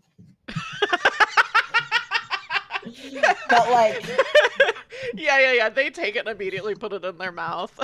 and they look much more satisfied. Yeah. And I say, alrighty. So now we are the wind. And we're going to go and I'm going to give out cloths and show how we're going to very gracefully go across the classroom, like as if we're the wind. Obviously, they're kids, they're not going to be that graceful. But they're going to go across. They're going to sweep up the dust, some like any webbing that's been left over from spiders moving on, and just go around and tidy it. And I think because of like the magic, it's not just that it's clean, but it looks brighter.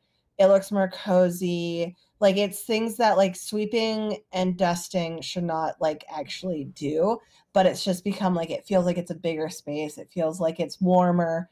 It feels like it's brighter. And it's just like much more of like a comfortable place to be.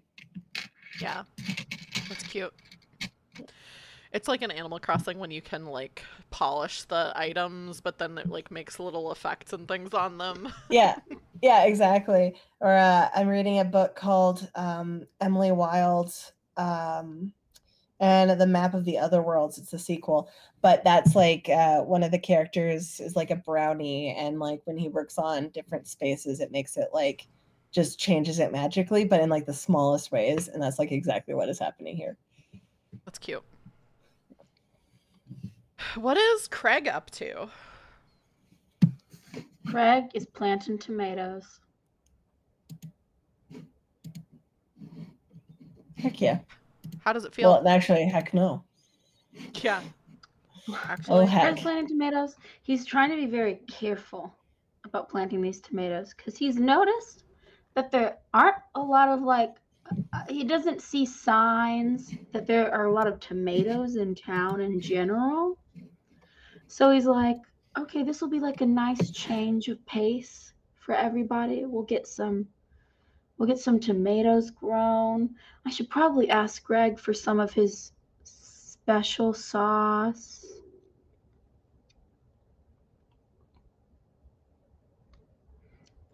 Yeah, that'll be good. Ooh, Melanie and Tad is asking, what kind of tomatoes? Sun-dried.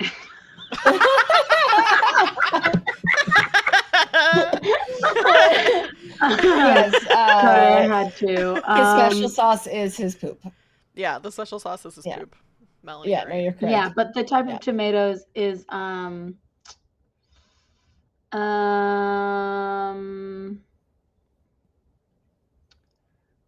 do I know different types of tomatoes? There's look up because the next one that came into my head was fried green tomatoes, and that still is not a type of tomato you grow. I love you're just like, I know how to prepare tomatoes. I don't know what kind of tomatoes. I was just thinking about the lesbian movie in my head, you know? When are you not?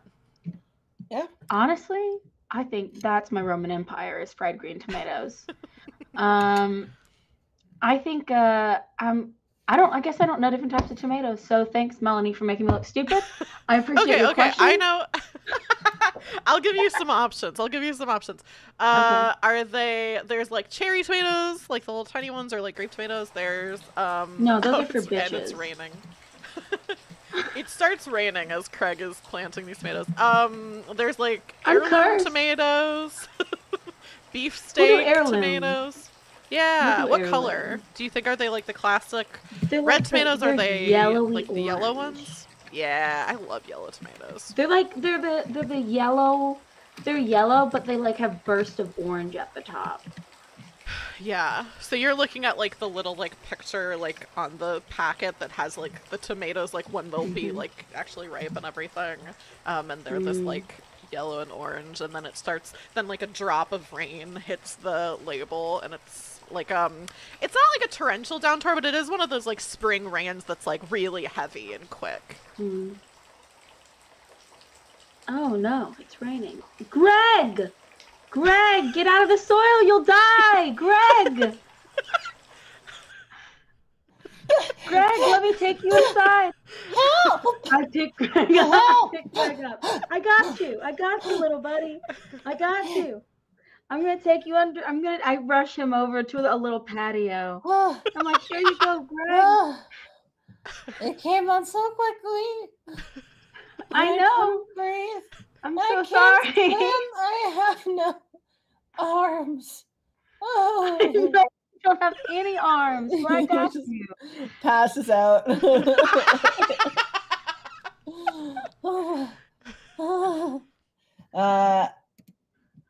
Wakes up with a little blanket around him. It's one of those tinfoil ones. Yeah. The aluminum one. Yeah. Yeah, that for shock. Yeah, no, this is a big thing. Big thing.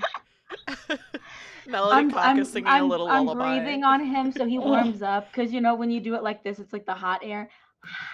I don't think that's good to do to a worm. What do you eat? I just had a little bit of dirt. You're smelling your shit, aren't you? That's what it is. Why are you eating my shit? I don't know. It helps other things grow. I was just curious if it like if plants grow. You're a deer. I don't make deer. What else? Wait, what were you gonna say? It sounded like you were gonna say something else. I don't know. I almost died, Craig. I know, Greg. I know. It's okay. You're alive. You're alive, little buddy. I like very, very gently like pat Greg on the head. Thank you for your support. Always. I'm growing some tomatoes. That's why I was out here. Tomatoes? I don't know what the voice is anymore. Tomatoes? Yes, tomatoes. Has anybody told you not to do that? Well, very specifically, June, July. Actually, never gave me their name. Very specifically, the beaver. The Weaver Beaver. The Weaver Beaver very specifically was like, there are some seeds in this little storage area, and you can plant things from there. So I found these tomatoes, and how many I thought have you you guys planted? could have some salsa or something, you know? How many have you planted? I think I planted a whole bunch just over in that area over there. Oh. There's a tomato blight. What is a blight? A blight. What in what means way? Not even my secret shit sauce will protect them from the blight.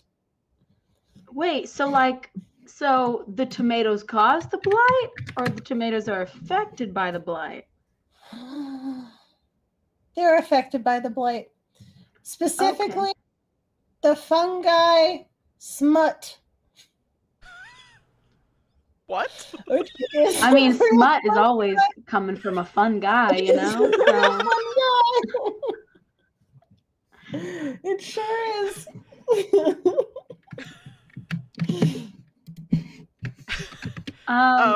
Well, I don't want to bring smut upon the town, so No. I guess I'll unplant these tomatoes that I've spent all afternoon planting. I will have to talk to the Weaver Beaver about remembering certain important things, such as not planting tomatoes during a blight of smut. Yeah, for sure. Okay, I'll take you inside, Greg, so you can talk to Weaver Beaver. No, I'm much too tired. Oh, you're gonna just nap right now? Yeah. Yeah. Okay. Well, I'll Kind see of you does like later the then. inchworm thing, like when they're like kind of moving, and he has this little like midsection in the air, but it obviously looks like he has a butt sticking up in the air, and he's under his little blankie, his little metal blankie, and he's like, "Oh, oh, my dirt giveth, and my dirt also sometimes try to drown me." Are you in the dirt, or are you still being held by Craig? I think Craig put me down. I put Greg on a little patio that had like an awning. Okay. Yeah. I think there might be like a little thing that he can like go down to get down to the dirt. But like for the rain, I think he hides up here during the day, or maybe he hangs up there, and then people can come by and talk face to face closer to. But yeah, so he's just sleeping with his butt in the air. I think Maisie, it's like afternoon, people are like starting to take like their lunch break, and Maisie's like, okay, I think probably after the kids eat lunch, it's probably gonna be recess time, so they can, run around a little bit. So I should probably get over to the school.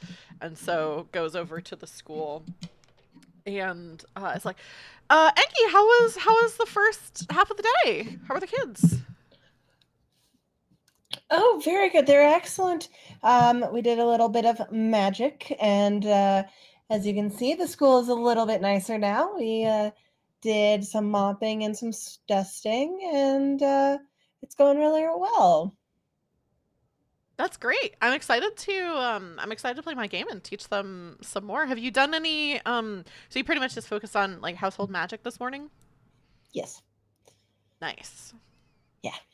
They're picking it up real fast. I think they will be very useful for their families. They probably already are. Great. Now, what did you have in mind for your game? I'm excited to see what you have planned. Yeah. It's gonna be like a game. We're gonna be running around, gonna get some of the energy out, and get them nice and tired for the second half of the day, so you can teach them. And I thought maybe like some history. It's like this game that's like some history and some running around. So I think it'll be good. I think they'll like it. Excellent. So should I go round up the kids, or do you want them to come in here first? Oh, I'm going to use something I can always do, and I'm going to go, and all the attention just goes to Enki, and I'm going to nice and quietly say, "Now you have been so good inside, and you have learned so much, and been so excellent this morning that my lovely assistant Maisie has something of her own to teach you, and I'm sure you all know Maisie." Hi. I think Maisie is kind of looking around like, am I supposed to take over now? And it's just like, okay, kids, let's go outside for a nice game of Kill the King, and starts passing out all of these little like they're kind of like those sticks that people have, like the cushioned bats, I think there's a name for it, but for like LARPing, like when people have like LARP weapons, it starts passing out all of these, all of these like LARP weapons to the kids, and has made all of these little pamphlets that are like about the war and about like the military and how the king was like, super bad. It's like I think there's like little drawings kind of like the king with like a angry face and like people like laying on the ground and you can see like their bones showing because they don't have like enough food to eat and all this different stuff. So Maisie's passing out these pamphlets to the kids and the kids all chase her outside and she's like, okay, so first up I'm gonna be the king and you guys all have to kill me because it's bad to be the king and it's just like in history and all the good people of the world have to rise up against this and kill the king. And starts Tila, like, while you're in the middle of your speech, runs up and tries to hit you. yeah, I think Maisie like lets it connect and like falls really dramatically to the ground and is like, kill the king! One of the things that Enki teaches is radical and rebellious politics taught secretly. So Enki is honestly absolutely, oh no, that's so aggressive for children. Oh no. Tila is just kicking Maisie on the ground. Oh, Tila, that's kill the king! So much that you're. I'm going back inside. Maisie is going to like play dead and then like when Tila gets close enough to kick, he's gonna like jump up and like pick Tila up and like swing Tila around and be like, I was just faking, I'm not really dead. No! No! Yeah, kings always play dirty, kids. You gotta remember, you can never trust the king. Tila grabs Maisie's hair and pulls on it. Yeah, Maisie's like, okay. The king is a piece of shit. Okay. Oh, I'm gonna get in trouble if you say that, kids. So appropriate I'm sorry. The king sucks. Yeah, that's good. That's good. You say the king's a tyrant. Say the king's a tyrant. The king is a tyrant. The king is a no. Sorry, wait. Tila does not say the king is a tyrant. Tila goes, the king is a tyrant. How did you say that wrong when you heard it verbally from me, Tila? Is a tyrant. A tyrant is somebody who doesn't take your rights into consideration. The king doesn't like rights. Exactly. Okay, kids, and like is gonna run around and like I think also is like kind of playing like the heel a little bit. So like one of the gourds like grabs it and is like, this gourd is mine now, even though you all worked for it. I'm gonna eat this gourd and you guys don't get any, and like bites into just like a gourd. No, Greg shit made that gourd.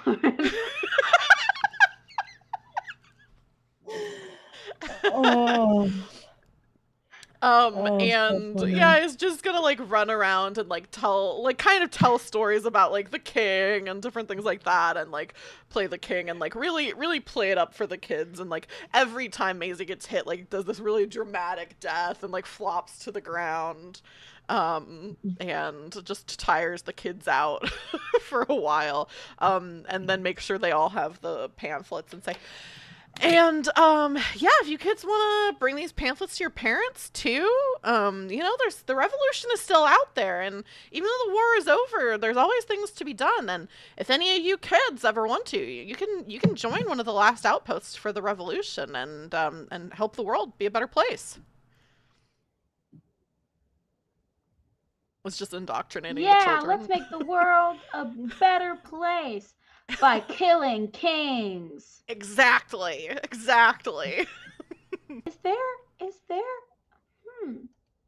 there a real king? Yeah, guys, what do we think? Do you think that the king is still... So there was a rebellion, there was this war. This is me, Taylor, asking us as a table what we want to decide about the world. Do we think that the king is still alive? Like, how do we think this revolution, like, was it successful? Was it, like, partially successful? What do we think? I think it's more interesting if it wasn't successful. Ooh.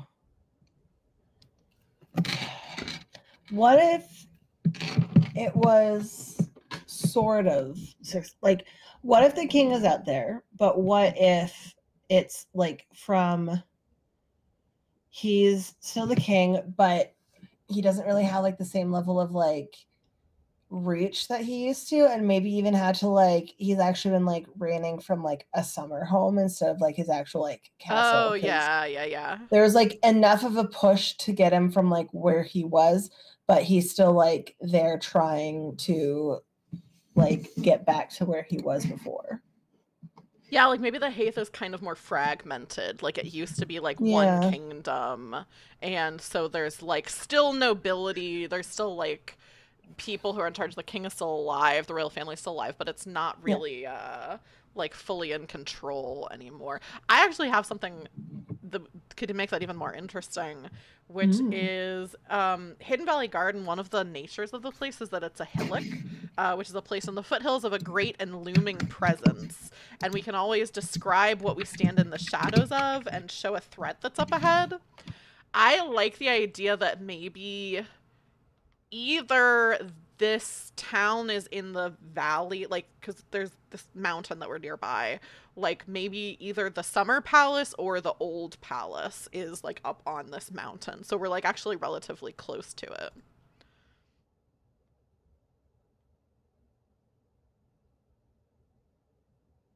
Do we think it's like the where the king currently is, up in the mountain, or do you think it's like where the palace used to be? I think it's where the palace used to be, because I feel like Maisie would not be this chill if it's where the king was currently. But Maisie might not know. Oh, interesting. We'll make it's where the king is currently. Ooh, Maybe. cool. Yeah. But Maisie And that doesn't makes know.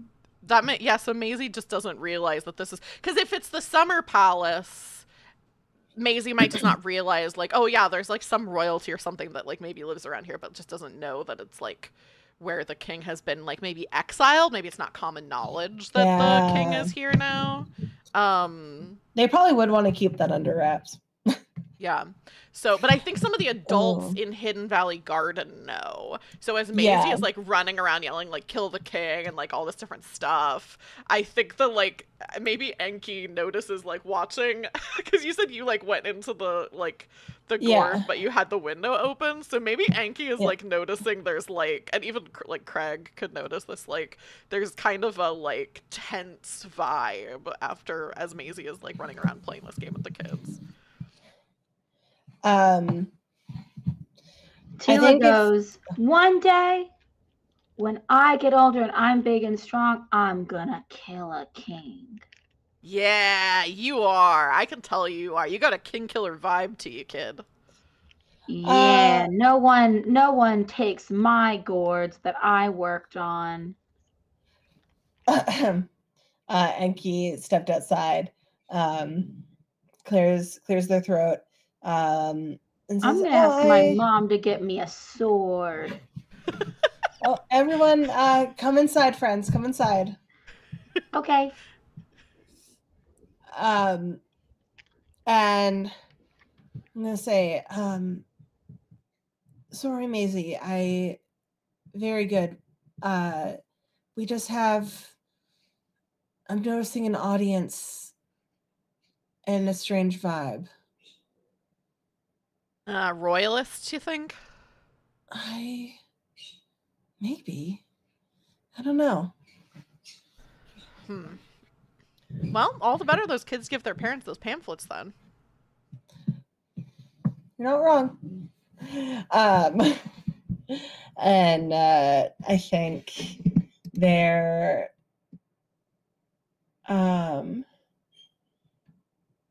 I think they're gonna go back to teaching more like household magic and stuff. I think after class is over, though, I think they're going to go and look at the tapestry some more, and work on it a little bit more. And I wonder if, like, in the I feel like because they're recording their history so meticulously, I think there would be something in the tapestry about, like, the them seeing, like, the king coming through and then, like, not leaving. Or maybe I know that the king comes through, but then, like, there's never a part where, like, he leaves. And I think Enki is going to I think it might be around dinner time, so it's like kind of empty. And Enki just is quickly like walking through like a bird, a little bit of a waddle, being like, Maisie, Maisie, Maisie. Yeah. Okay. Now, please. Okay. Come. Okay. Yeah. I follow. And then like waddles back. Okay. Here. What do you see? Okay, I see a lot of gourds, first of all. Okay, yes, but not in the margins, in the actual like. Oh, okay. Yeah. They're nice gourds though. They're really good weavers. Focus. That clearly was not to you. It was clearly to myself. Yeah. Like Maisie's kind of looking. What animal do we think the king is? What animal would be really cocky, but not for a good reason? What does Charles look like? What kind of animal? Like, maybe he's like a stoat. Charles? Maybe he's oh, the king. Yeah. Oh yeah, sorry. in the real world. I was like, I didn't know we named this king. No. I just unfortunately we have photos of monarchs hanging up, and I have to see his face where certain places I go. Yeah. I feel like stoat is a good call. I want to to be say honest, because I also think that like they like kill and move into burrows that other animals rabbits have specifically like made, and like they don't necessarily do the work, they just kind of take, and it feels very like British colonial. Yeah, we got a stoat king. Yeah. I like that. So yeah, Maisie looks and sees like this like stoat, like like visiting the town of Hidden Valley Gardens, and then like not, maybe there's something where it's like the stoat like is like there's like in the tapestry like that the stoat was here, and then maybe it shows like kind of in the background this mountain range, and at the very top of it there's like a little palace that like you can't actually see from the town, but like pictographically it's shown, and Maisie's eyes get really big and is like, you think the king lives up in these mountains? I think so, because they have the procession, they show it happening, and they are very meticulous historians, which is incredible. Weavers, historians, time, there's so many metaphors to it. And the important thing is if you follow it, there's nothing to indicate that the procession, or even, I don't even see a stoat. It doesn't seem like anyone has left, so I think this might be where the king left to. So I don't know if they're royalists or if they just don't want to pick a fight that this town can't win. Okay, I should tell you something. Actually, we should get Craig so we can tell him too. Okay. You're muted, Layla, unfortunately. Hey, what's up? Okay, still a good so joke, and I stand by it. Yeah, it's a good joke. No, it's great. Remember how I said that I had a family member that I don't really talk to, and I don't want to see? Yes. Okay. Yeah, I do remember that. That was yesterday. Well, yeah. Yeah, it was very recent.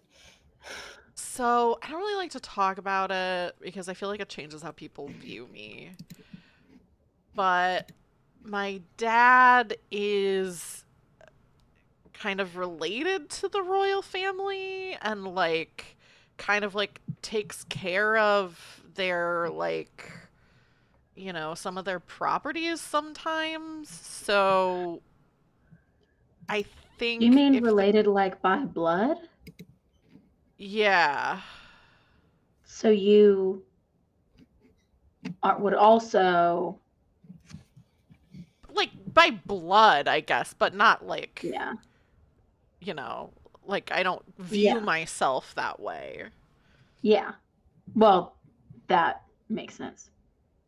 Cuz I like, that's like really not my, like I don't really consider them my family anymore, ever since I left. But if the king is here up in those mountains, then probably my dad's up there or like in the area. So maybe like tomorrow morning, 9 a.m., we get out of here. Why? I just What about 9 a.m. is so special to you? It's just a good time to leave. Okay. I think the thing is that I need to figure out this tomato blight they have going on. They have a tomato blight here. I kind of want to figure it out We and try to also solve this tomato blight so they can have salsa. Okay. yes. So we also discussed with Giuseppe that we would be meeting him here. And if we leave, we could leave a note, but what if there's another reason to leave another town? I think it might be best to wait until we have the rest of our group back. Okay. I just feel like, the king like always has like eyes and ears everywhere. So like probably is going to find out about I was teaching the kids to kill the king, which I stand by. I don't regret it, but Oh, yes, of course. then what if my dad finds out and they're like, "Oh, this Jack Russell Terrier girl was, and then he might be like, "That's my daughter," and then everybody here is gonna see me differently, and also I might have to talk to my dad. Mm-mm.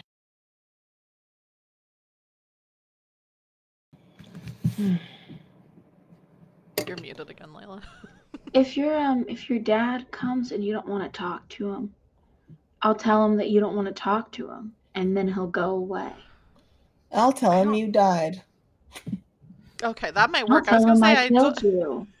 Okay. Yeah, that could work. I think if you tell him that I don't want to talk to him, I don't think he's just gonna go away. Because I think what he'll probably do is say like, "Oh, Maisie, you have responsibilities, and you're the heir, and like all this different stuff," which is like I didn't really want. Yeah, but Like you that's don't want to clear the air. You just don't want to talk to him, so he should just no, I'm not the talk heir to you. to like the family fortune. How much? Like I don't Fortune? consider myself the heir because I don't consider myself part of the family anymore. But like Yeah. legally, I would be considered the heir to the family fortune. So. Mm. But But I why don't does really. that mean you have to talk to him? Mm-hmm. Well, he's just gonna say like you have a responsibility, and You have a responsibility to have money? well, to like take part in the family. Why don't they just make someone else the heir? Well, I don't have any siblings. Oh. Oh. And then he's gonna be like, you gotta marry this person, you gotta do like all that. So like, I think maybe just if we like 9 a.m. is kind of nice because if we could wake up at like 7:38, have some No. breakfast, like get packed up and like be on the Uh. road, and like it's not too early and it's not too late, so you feel rested, but you also have a good start to the day, and we could just head to the next location. I'm sorry for asking so many questions. I don't really know how being an heir works. But also, I don't think we should leave until Giuseppe gets here at least. And also, I really want to figure out these tomatoes. Maybe I could just like go scout ahead. But then, what if something happens to you and we're not there to help? Okay, so there's 3 options. 1, 9 a.m. 2, I just go ahead. Maybe I like try to catch up with a different caravan. 3, I guess if we killed the king, then we wouldn't have to worry about this. And if Giuseppe gets here, then that means Rosemary's probably going to get here around that time. And Rosemary has a really powerful sword, which could probably kill a king. But there's also an unspoken fourth option I would like to add in, which is that right now we don't plan on killing anybody and we just hang out for a bit. It doesn't seem very proactive.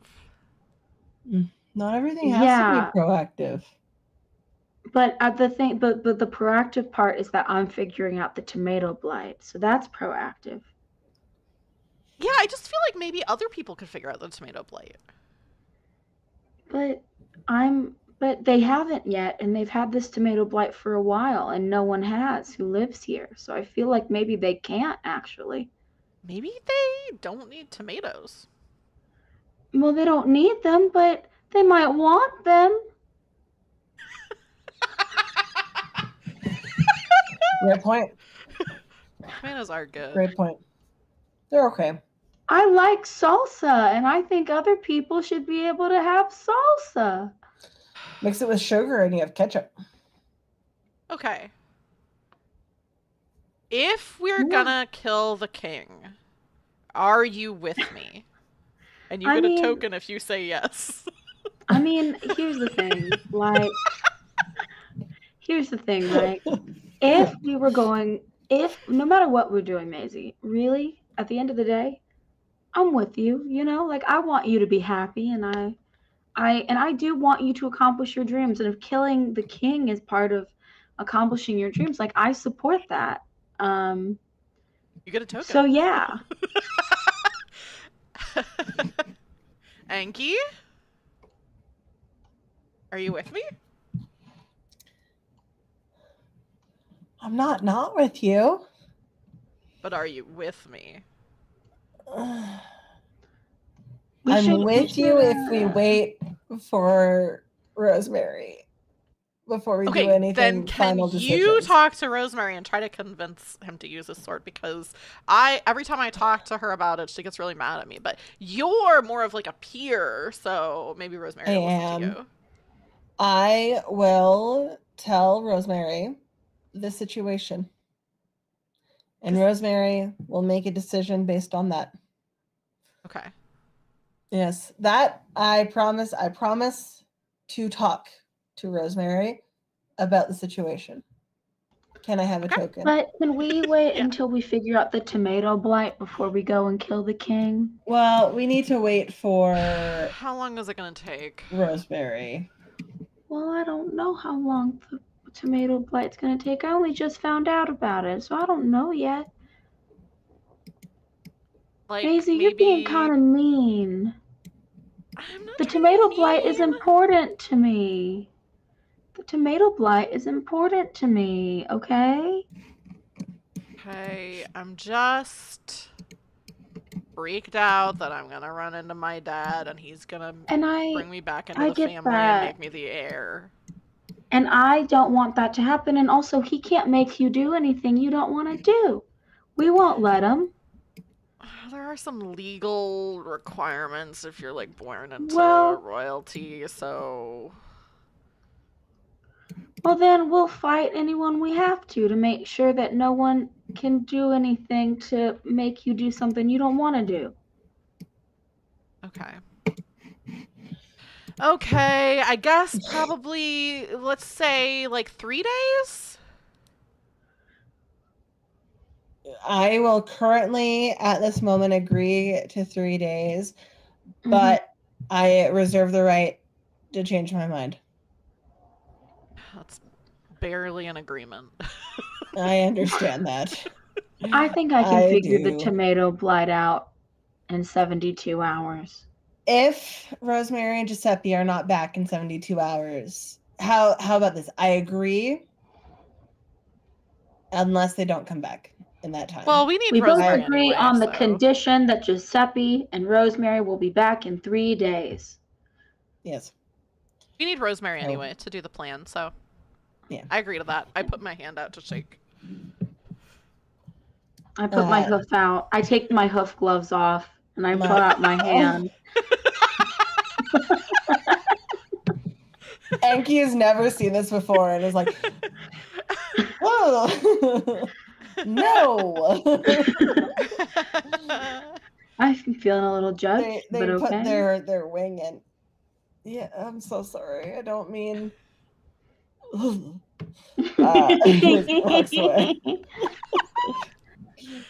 so sorry. I can't.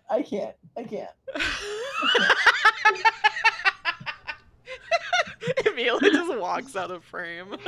I can't do this. It takes me a while to do that. You just watch me walk away. Oh, Melanie. Melanie, which for context, anyone who doesn't know or anyone watching in the future, Melanie, who's in chat, plays Giuseppe, said, Giuseppe walks up, dusting off his hands. Well, just finished up killing a king. What are you folks up to?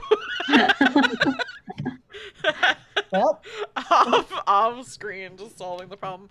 We are introducing combat to Wander Home. That's so I'm funny. kind of relying on Rosemary to say no. Yeah, we're actually gonna port this game into Dungeons and Dragons 5th edition because it can really do anything. It's kind of a system that you can use for we're gonna everything, pull a Dimension 20, and just refuse to play a non-D&D game all the way through. Yeah, exactly. I say at a D club. Yeah. Melanie says orgies, combat, fight us, J Dragon. That's the tagline for Shall We? This season we're not getting sued. We are cage fighting J Dragon. This season we're not getting sued. We're suing. This season we're not getting sued. We're all gonna hold hands and play a fun little game and make each other laugh every other Thursday. J Dragon thought they could come for us. We're going for them. We still have 30 minutes left of the stream. Okay, so we need to plan out how to go after J Dragon. The thing is they've been nothing but nice, commenting on Tumblr and stuff, and then we're just like, well, we're getting sued. We're getting sued. We're fighting. We're getting sued. Oh no. No. So, yeah. What else do we? I said we have 30 minutes. We can end earlier than that if we don't have anything else we want to do. But is there anything else we want to do while we're here? We all agreed to kill this tomato blight. What do you want to do to try to figure out? I want to ask June, July probably, and Greg more about the tomato blight. Mila, you can play June, July, and Greg, as that is. Yes, I would love to. I'm just kidding. I call it tomato blight meeting. I think Greg is still up on the thing, but has come down a little bit. Greg, do you want to go somewhere else? I can take you somewhere else if you want me to. Oh, where are you going? I'm going to go talk to June, July. I mean, Beaver Weaver, because still don't know the name. I'm going to go talk to Beaver Weaver. Beaver Weaver. Yep. Sure. About the tomato blight. I'll go with you to talk to the Weaver Beaver. Okay, I pick up Greg and I put him on my shoulder and I walk. Oh. It's very bumpy. Oh. It's because I kind of half walk, half gallop really slowly, so it's extra bumpy. Oh, and I'm just on your shoulder, beside your head, or am I maybe on top? So I can give you a little kiss. Okay, but your shoulder, because you're a deer, is really far away from your head. It's okay. My neck is stretchy. Oh.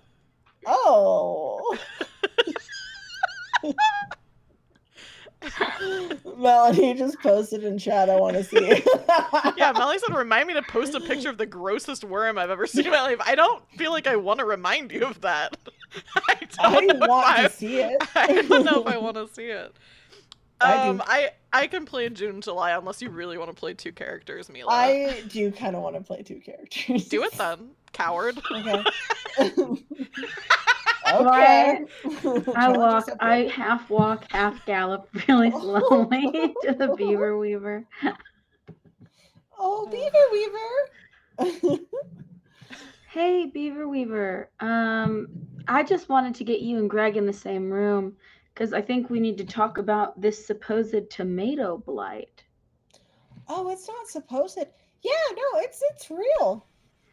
So I have a question. Why didn't you tell me about it before I went off to plant a bunch of tomatoes? We plant tomatoes every year, and it just completely slipped my mind that it wouldn't be, it's not, we learned last year that it really wasn't a good idea, but I'm just so busy on my art. Yeah, they're like that, where they just really get very narrow focus. You're right, Greg. I do. It's a blessing and a curse.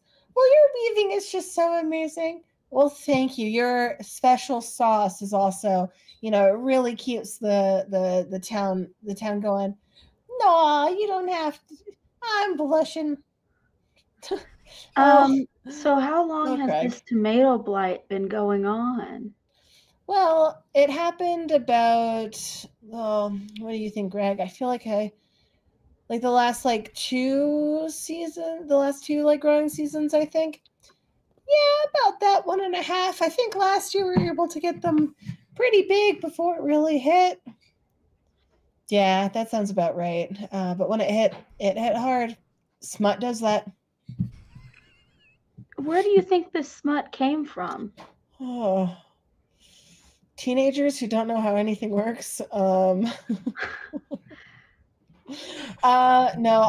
You think there's an archive somewhere where we can figure out more about this smut? Okay. Yes, actually. Maybe one of our own? Yes, we actually do have one of our own. Yeah. We shortened it down just to AO3. Oh. Why the 3? Because there's archive of our own. It's just a little bit shorter to say. Yeah. Shouldn't it be AO2? Because O is already in it. Of our own. Yeah, but it's not like it's 2 more. It's like 3 altogether.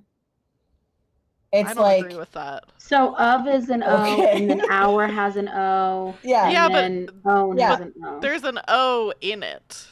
So but there's A-O. Oh, yeah. Yeah, but you're right. So it should be AO2 because there's 2 more. No, because there's 3 O's. It's like, you just don't have is the it O. supposed to be like H2O in the sense that the 2 represents how many hydrogens there are? Yeah, that's exactly AO and then 3. AO like to the power of 3. Okay. Yeah. Well, it wouldn't be to the power of 3 because the power of I agree with you. 3 isn't 3. So this has now become a science and math podcast. Welcome everyone to Roll for Felicity. I don't know how either of them work, and I'm just here for fun. But you understand what I'm saying, right? No, I do. We understand. I just disagree. It should be in my opinion, it should be A3 or AO2.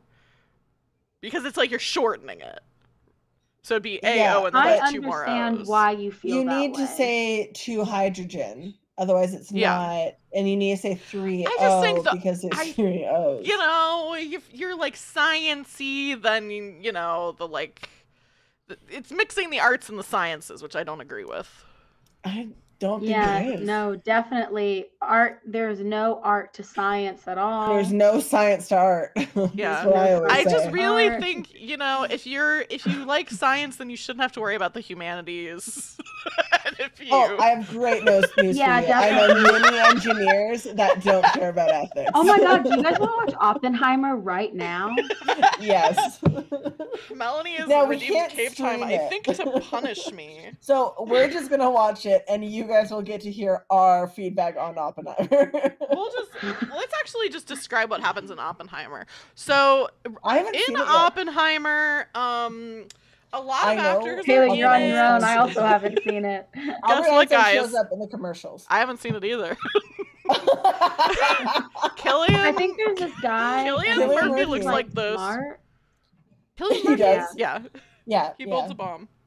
Yeah. He builds a bomb. He ignores his wife, probably. So the movie's about Cillian Murphy building a bomb, and Cillian Murphy plays himself building a bomb? Yes. Yeah. And the whole time, Oppenheimer's like, dude, I've done this before, and it was not a good idea. You shouldn't do it. And then Albert Einstein shows up and says the same thing. Oh. Albert Einstein is like, I told you. I am death, become me, or something. Yeah. I become death, destroyer of worlds. Yeah, I am become destroyer of worlds, am death, and Excellent. Yes. yes, Yeah. and everybody cries. Everybody And I cries. think probably like every couple minutes there's like a sound in the soundtrack. And then at Because it's some Christopher point, there's a Nolan. snapshot of me in high school arguing with a conservative. I don't know how they got that or why they put that in there. But it There actually works is- really well to the theme of the film, surprisingly. So we're just gonna do. I think we should start our movie podcast that we are now doing, in explaining what we think the movie's about before we go and see the movie. David Krumholtz is in it. Oh, Oh, yeah. Actually, I would watch that movie podcast of like people talking about what they think the plot of the movie is going to be and then going Yeah. to see the movie. And the second part Yeah. of the podcast is them actually talking about the movie. yeah. Yeah. Yeah. We could call it Under Over, just like Melanie said. Yeah.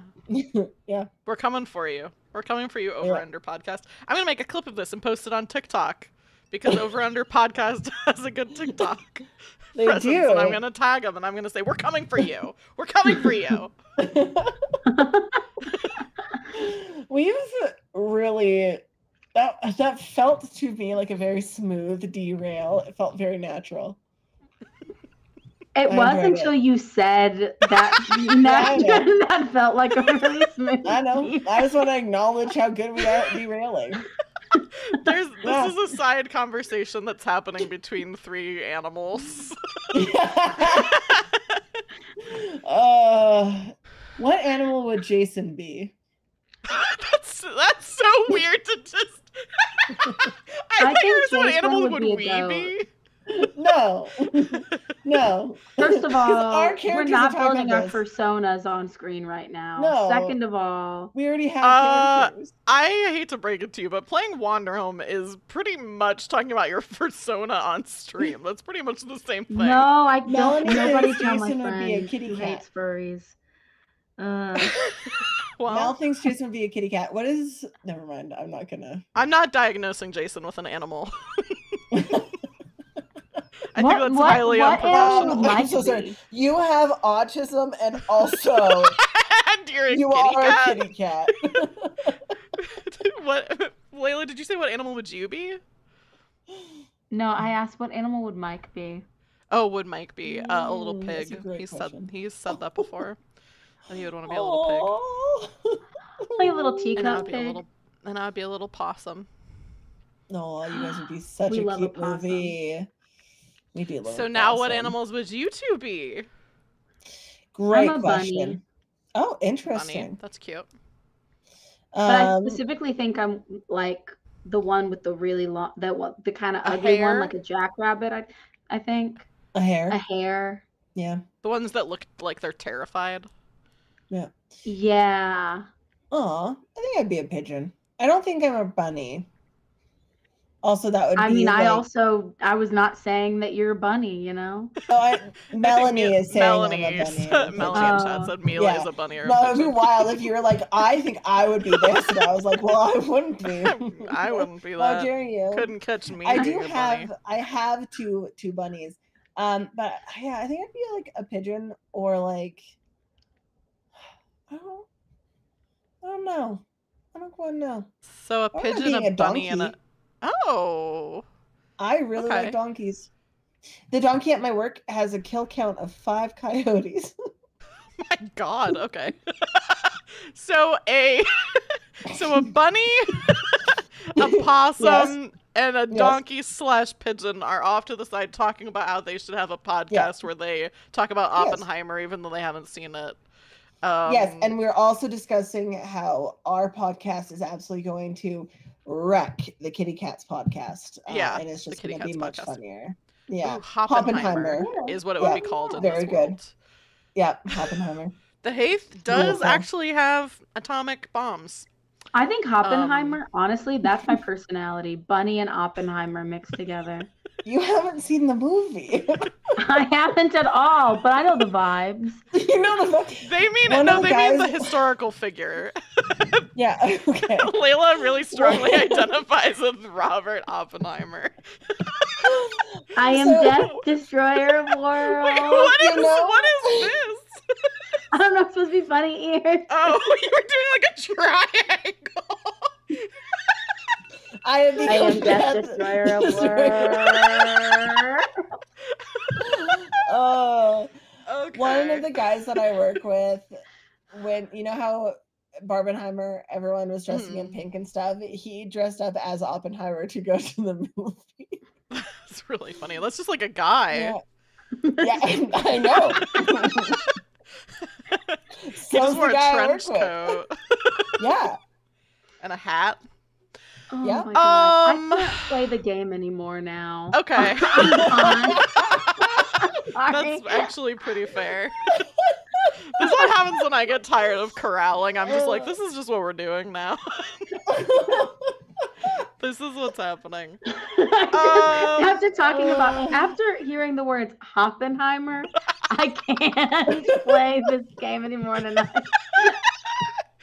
That's more than fair. Alright, That's so we're gonna episode go 1 watch of Wander Home. Oppenheimer. Reconvene in 3 hours. God, movies need to be shorter. Hot take for our movie podcast. That's not a hot take. Everyone agrees with you. No, I know. I'm joking. All right. This has been episode 1 of Sure Shall has We, been. our Wander Home podcast. If you're watching this, I meant to say this at the beginning of the stream and I didn't, but feel free to play along at home. If you're watching this on YouTube, you can comment what your little animal is doing and what animal you would be. If you're watching in chat, you can do like what Melanie did and just say what your character is doing while we're talking about Oppenheimer. We are going to diagnose your friends as what animal they would be if you want to be unprofessional. Decide if they have autism and what kind of animal they are. Yeah. We are gonna next be live with this game on the 16th, so not this coming Thursday, but the Thursday after that. And we will have 2 additional people. We'll have Zay and Melion as Rosemary and Giuseppe. And if you think that's gonna make things more on topic, you're wrong. Because I think it's only gonna be wilder. And then also come back tomorrow. I think I'm gonna stream tomorrow. Some what if Fallout. We kill the king? I'm sorry. No. We should. We should, but the thing is like, well, okay. So the thing is that Zay could. That is a thing that Zay can do. Unsheath your blade and immediately kill the person in front of you. Then remove your character from the game. You cannot play them any longer. Zay could do this. Yeah. Game-wise. We don't even have to port in D&D. But we're going to. Because otherwise it's gonna be so, like, Zay's power is so OP if we don't put it into D&D. So we're gonna put it into D&D. I'll be the GM. I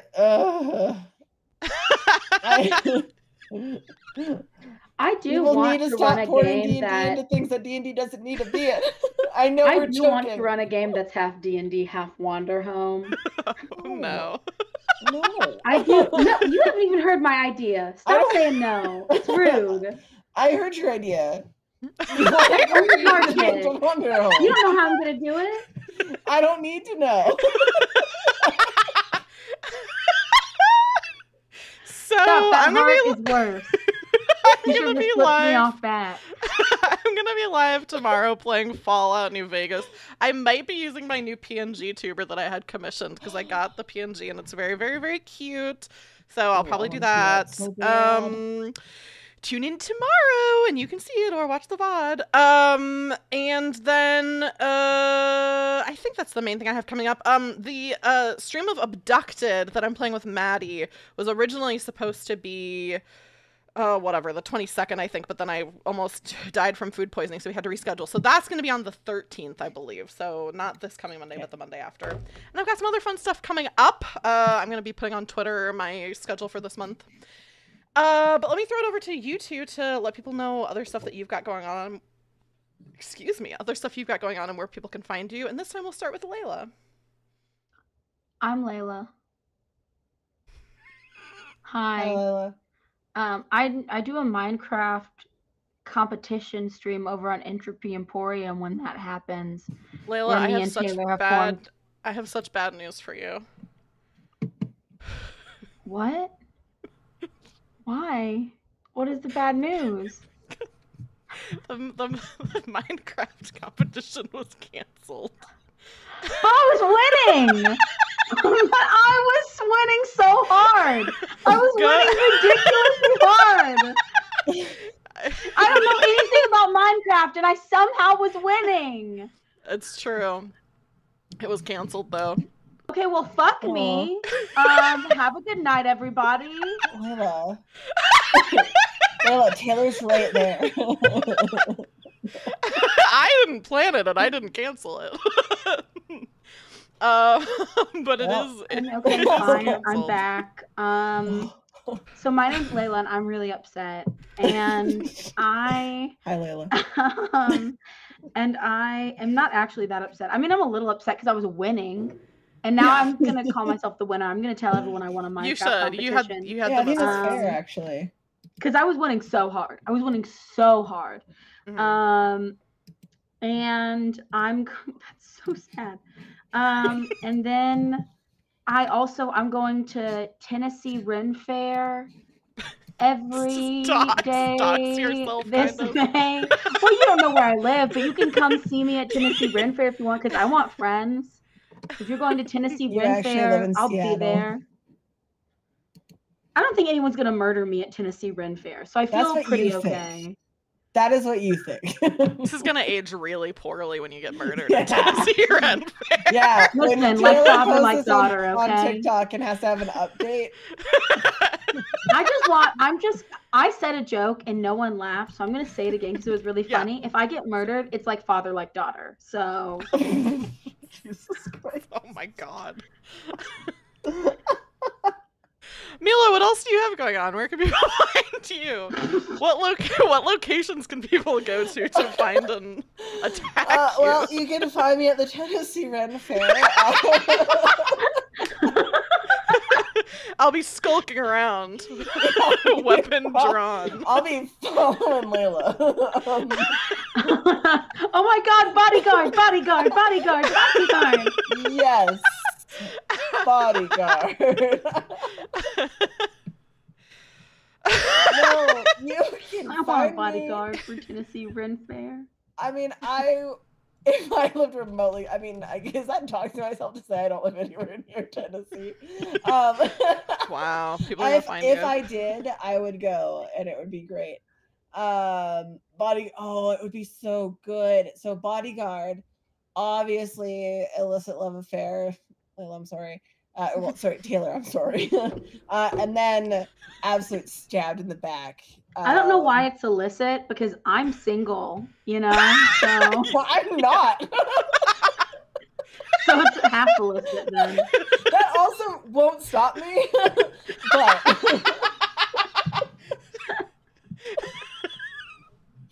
my marriage won't stop me. It hasn't. No context. No context makes you look worse than if there's context. Okay. I'm keeping it that way. I want people to think I'm a bad person. You can find me on Twitter. You can find Cheating me on my partner. on Blue Sky. It's only cheating if I don't tell them. You can find me on Blue Sky. You can find me on Tumblr, which I've been really enjoying. I was reading a book the other day, and it was like the now defunct website Tumblr, and I was like, I need to post this on now defunct website Tumblr. You can also find me here on Twitch, and sometimes I stream. I also work full time, so it's been up and down. Is what that was. This was very fun. I feel a little bit insane at the moment. That's normal. Yeah. Yeah. Sometimes I do play Hollow Knight, and a lot of time I play Kingdom Hearts. And sometimes, what else? I've played Pokemon once or twice, a long time ago. Taking off. That's everything. I think that's everything. Yeah. We will see you jointly in 2 weeks' time. We're gonna play D&D and kill a king. Thanks everybody for hanging out and watching. I hope you enjoyed the stream. Do you two want to say goodbye to chat and goodbye to the YouTube VOD? Goodbye, chat. Goodbye, Bye, YouTube chat. VOD. No Goodbye, one murdered Melanie. me. You're Goodbye, also Melanie. wonderful.